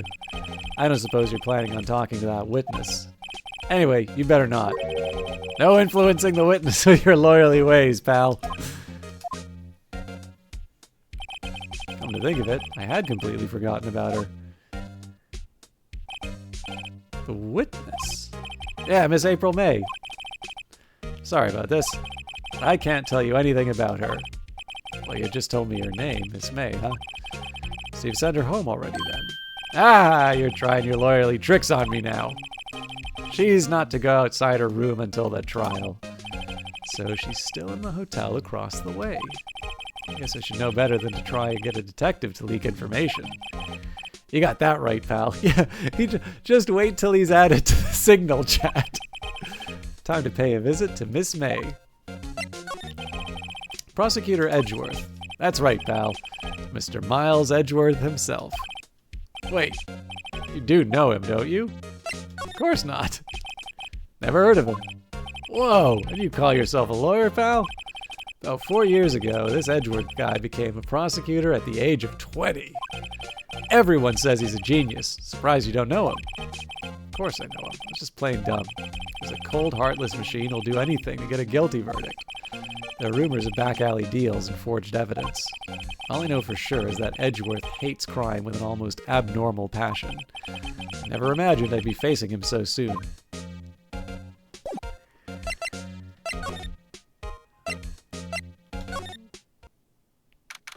September 6th, Gatewater Hotel, room 303. Well, hello there, handsome. Hi. Smooth, right? Real smooth. You're the lawyer, aren't you? The detective told me. He said, don't say nothing to that lawyer, pal. Tee-hee. Memo to self. Thank Detective Gumshoe for making my job harder. Gee, this is all like something out of a movie. It's all so exciting I can hardly contain myself. Oh, let me go freshen up so I can look the part of the beautiful eyewitness. I pity the lawyer that has to cross-examine this one. There's a screwdriver stuck in this drawer. I wonder what's inside. Let's take a look. Hey! What are you doing? No touching! Oh, bad boy. You really shouldn't pry around other people's rooms now. You wouldn't want to make me upset, would you? Upset? Thought she was going to explode for a second there. I wonder what could be inside the drawer. Do you think you could tell me something? I need you to describe what you observed at the time of the incident. Oh, observe, incident. You sound just like a lawyer in the movies. I like a man with a big vocabulary. Better not encourage her. You know that thing that happened the other day? The bad thing? What did you see when it happened? I don't suppose you could tell me about it, pretty please? Let me see. Well, dream on. If you want to know, you'll just have to come to court tomorrow, Mr. Lawyer.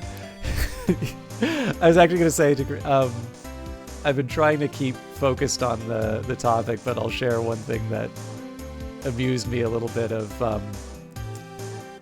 with Wikipedia. So let me...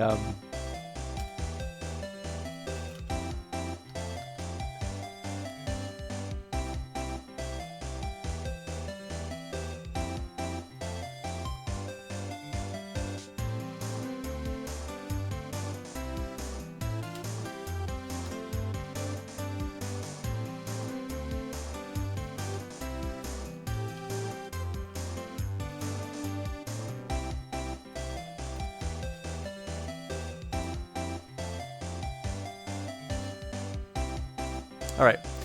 So, speaking of a man with a big vocabulary, So I'm not going to read you the entire entry here, but Sedenion.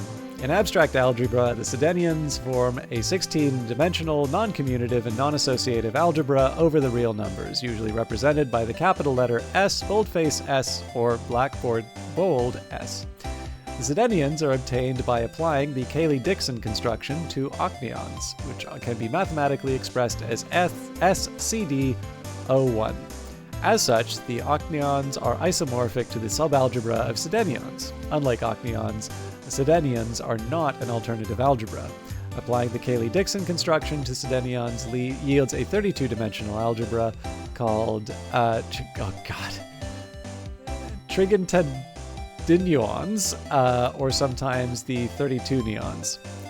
The term Sedenion is also used for other 16-dimensional algebraic structures, such as a tensor product over two copies of biquaternions, or the algebra of 4x4 matrices over the real numbers, or that studied by Smith, 1995, and then various descriptions and such, and arithmetic, so on and so forth. Right?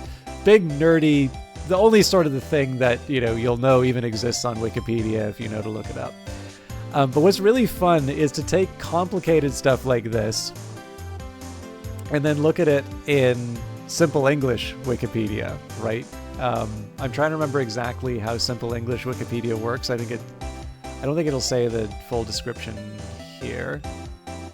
Maybe it will. Anyways. In mathematics, the Sedenion number system extends the complex numbers into 16 dimensions. The 32-dimensional Pantheons come after the Sedenions. I always find it very amusing when I have an incredibly complicated subject in Wikipedia, and I'm like, one time I was like, I wonder if I can get a plain English description from Simple English Wikipedia. No, they usually just cut the article. There is a description. So the Simple English version of Wikipedia is an online...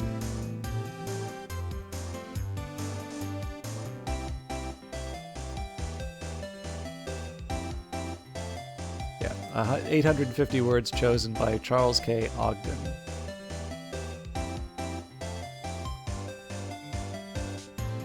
Anyway, there's your vocabulary.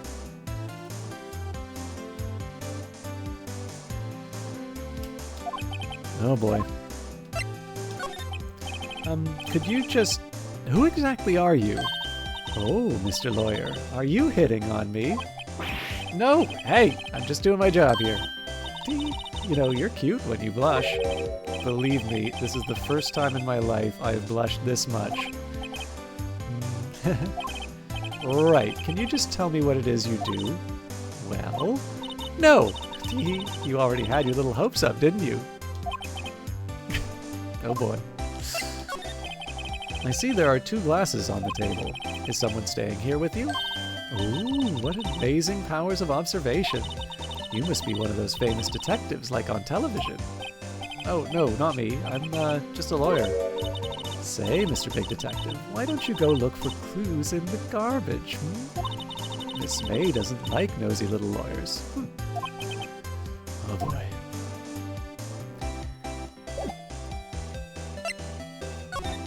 Okay, so I still want to try and get what I can. So I think she's going to get mad at me if I look at what's inside, I wonder. Maybe later.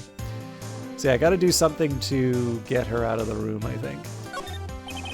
Flowers are fake, as expected. I know sunflowers and tulips, but that's about the extent of my floral knowledge. A still scene painting. Wait, should that be still life? Whatever. One of those is hanging on the wall. It's a person, and it can be still life if it's a person. A bottle and 2 glasses are on the table. Somebody must be staying with her. Late summer sunlight streams through the window. There's the Fay & Co. Law Offices building, of course. You can see the inside of the room pretty clearly from here. I think it would be a little difficult to recognize a face from this distance, though.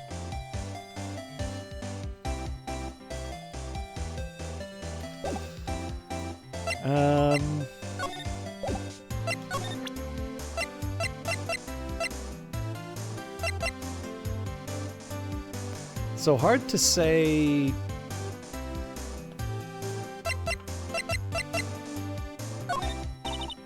Excuse me, I'm a witness. Police witness? You understand? How could I possibly give you any information in good conscience? Me, a witness, just like in the movies.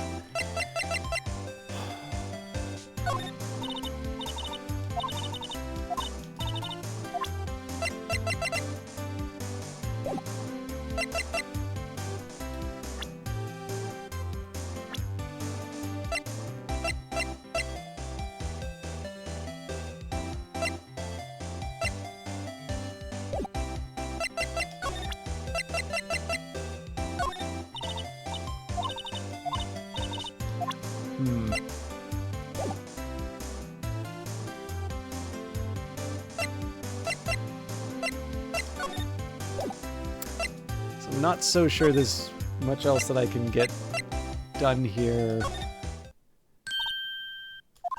Hey, what is it? Did you meet the lawyer? Sorry, I haven't seen him yet. I see. Better go see if I can find this elite lawyer she's talking about.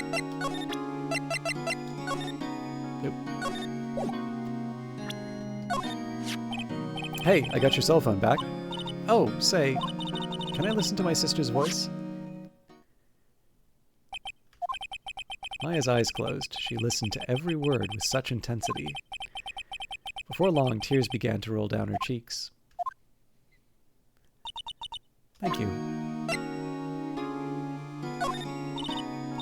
Sorry, I've never seen... Okay, yeah.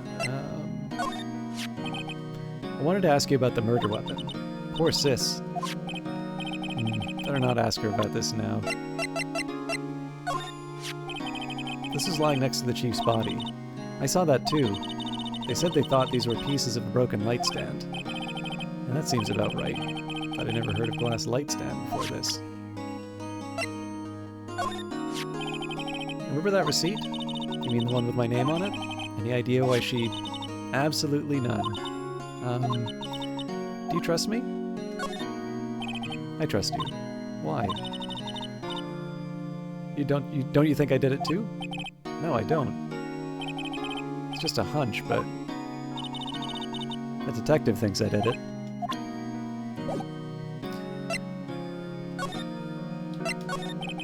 What about your family?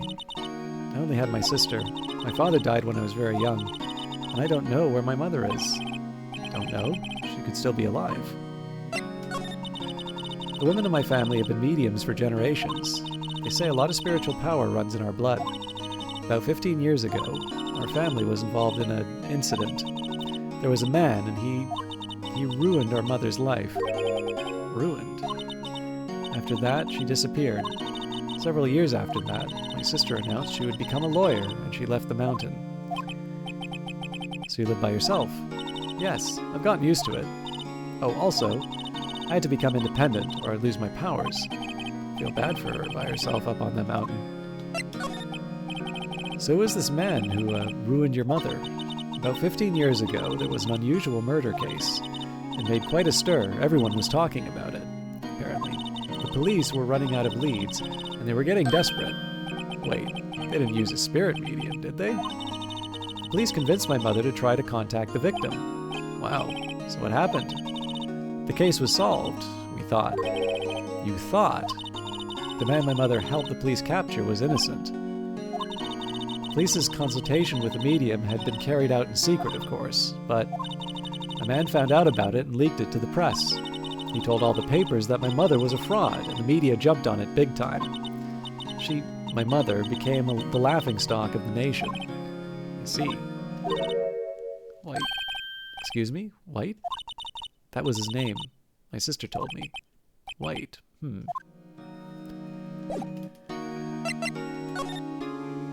There won't be anything new here.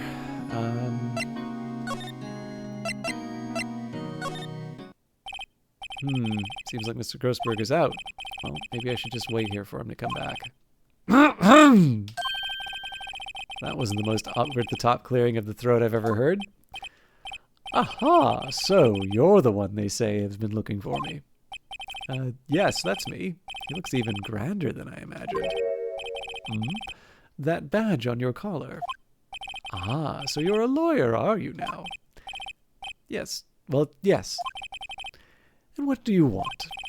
I'm not particularly busy these days. Please proceed. Not busy? How come no one can get in touch with you? Something the matter? You came to see the one and only Marvin Grossberg, did you not? Well, here I am, boy. What do you want? Out with it. Well, sir, actually, it's about Maya Fey. Ah, yes, Maya Fey. Go on. Why the strange reaction? Cha-cha. I'm really quite busy here, son. Can't go taking cases on a day's notice. No, it's quite impossible. Wait a second. How did you know the trial was tomorrow? Anyway, I'm afraid it's entirely impossible for me to represent her. Sorry, end of discussion. What's going on? He refused me before I even got a chance to ask him. What do I tell Maya?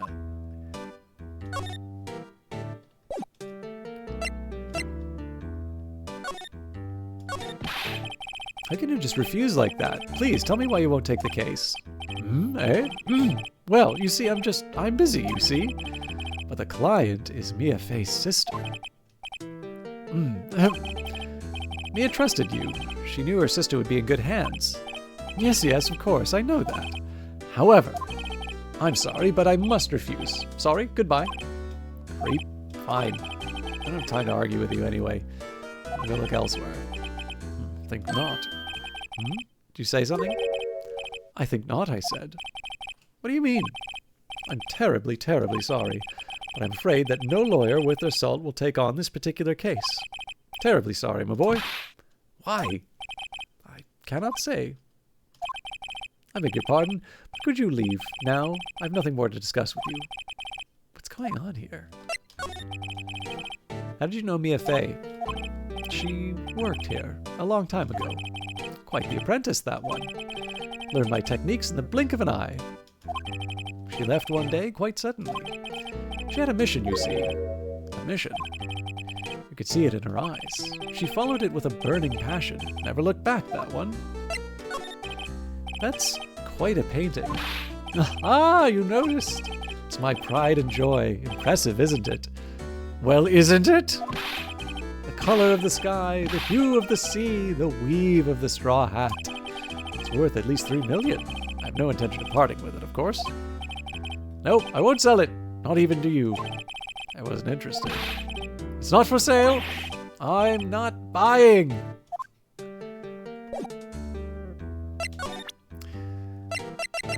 I can't say any of this is going to convince him, so...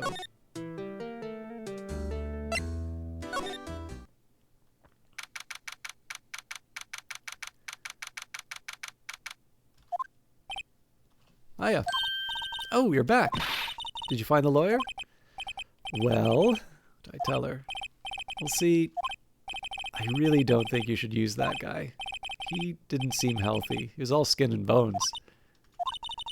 What really happened? I don't mean he refused to help. I see. I've been abandoned then. Just a little longer now before the state-appointed lawyer comes, I guess.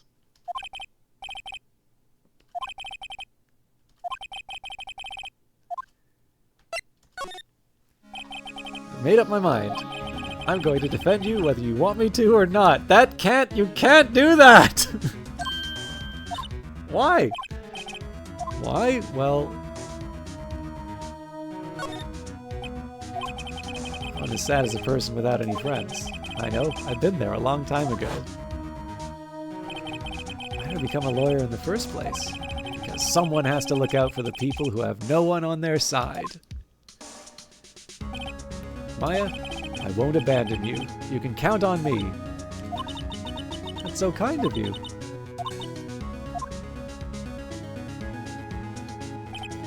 Well, let's fight this one and get you out of here. Right, thank you. She smiled at least. She looks like an entirely different person. One last question. You are innocent, right? Yes! And I trust you, so you trust me too, okay? It's a deal. So what next?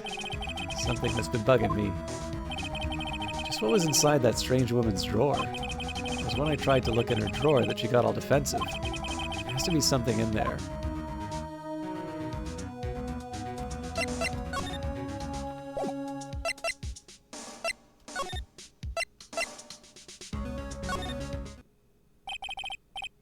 Good afternoon, sir. Excuse me, you are? Ah, I beg your pardon, sir. I am the bellboy of this establishment. At your service, sir. Oh, right. I've just come to deliver room service, sir. Do you know where Miss May might be?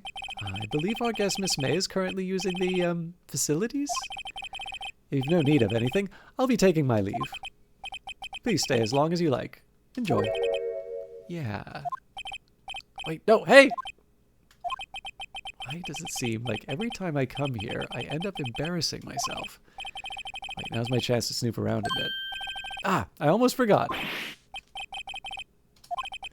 Might I ask you to inform Miss May that there is a message for her? Please tell her that Mr. White of Blue Corp phoned. Oh, right, sure. Mr. White of Blue Corp. Where have I heard that name? Wait a minute!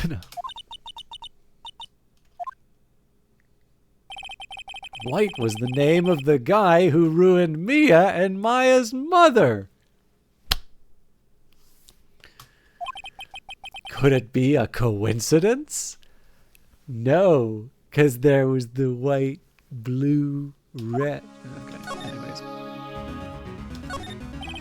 There's a screwdriver sticking out of that half-open drawer. Now's my chance to see what's inside. What do we have here? A wiretap. Would a woman like her be doing with a thing like this? There is definitely something suspicious about this Miss May. Why would you have something like this in her hotel room? There's a story behind all of this. I know it. All right. I'll be using this bit of evidence in tomorrow's trial, that's for sure. For Maya's sake. I'll get to this woman's bottom. Wait, you know what I mean. Oh, bellboy, still there? Uh-oh, time to scrap. I look forward to tangoing with you tomorrow, Miss May. In court. To be continued. Okay, actually, yes, I want to save my progress up to this point. I think I am going to have to leave it there, though, because I'm like an hour and 15 minutes past where I wanted to be. So I thought there was going to be a trial, but we can do that next time. So I don't know. This is kind of turning into a bit of a regular thing now where I will do Doom and then wrap up with Ace Attorney. I actually don't mind alternating if that's if that just kind of winds up working out timing wise. The only thing is that I do seem to actually be going like later than I want with this setup, but I'm actually rather enjoying it. Like I wasn't 100% sure how seriously the game kind of took itself, but some of these lines are like so very obviously hamming it up. So I am enjoying now that I kind of know it's deliberately being ridiculous. But anyways, I know this was a bit of a mixed bag. I'm still kind of oh, by the way, I didn't see you can call them figure drawings if they're people. Yeah, so I always thought still life was like not moving things. Like I don't think you could do a still life of a cat, but anyway, it was a bit of a mixed, like crazy stream. I do need to get a little bit more sleep to be on top of things for streaming. But I'm happy that I did this. I will be back Wednesday with more Doom and possibly Ace Attorney if the time works out. And then on Friday we will be doing some. We'll be doing more Cyberpunk. But person who is available tonight is Kilgore Trout. So we are going to raid him. He is currently playing Hexen Beyond Heretic. But thank you everybody for hanging out. Like I said, this is a lot of fun. I'm going to try and get a little bit better in terms of the timing for things, but I am I'm happy that I've at least been able to put to do the full length of the streams. And I don't think there should be too many more interruptions for the next little while.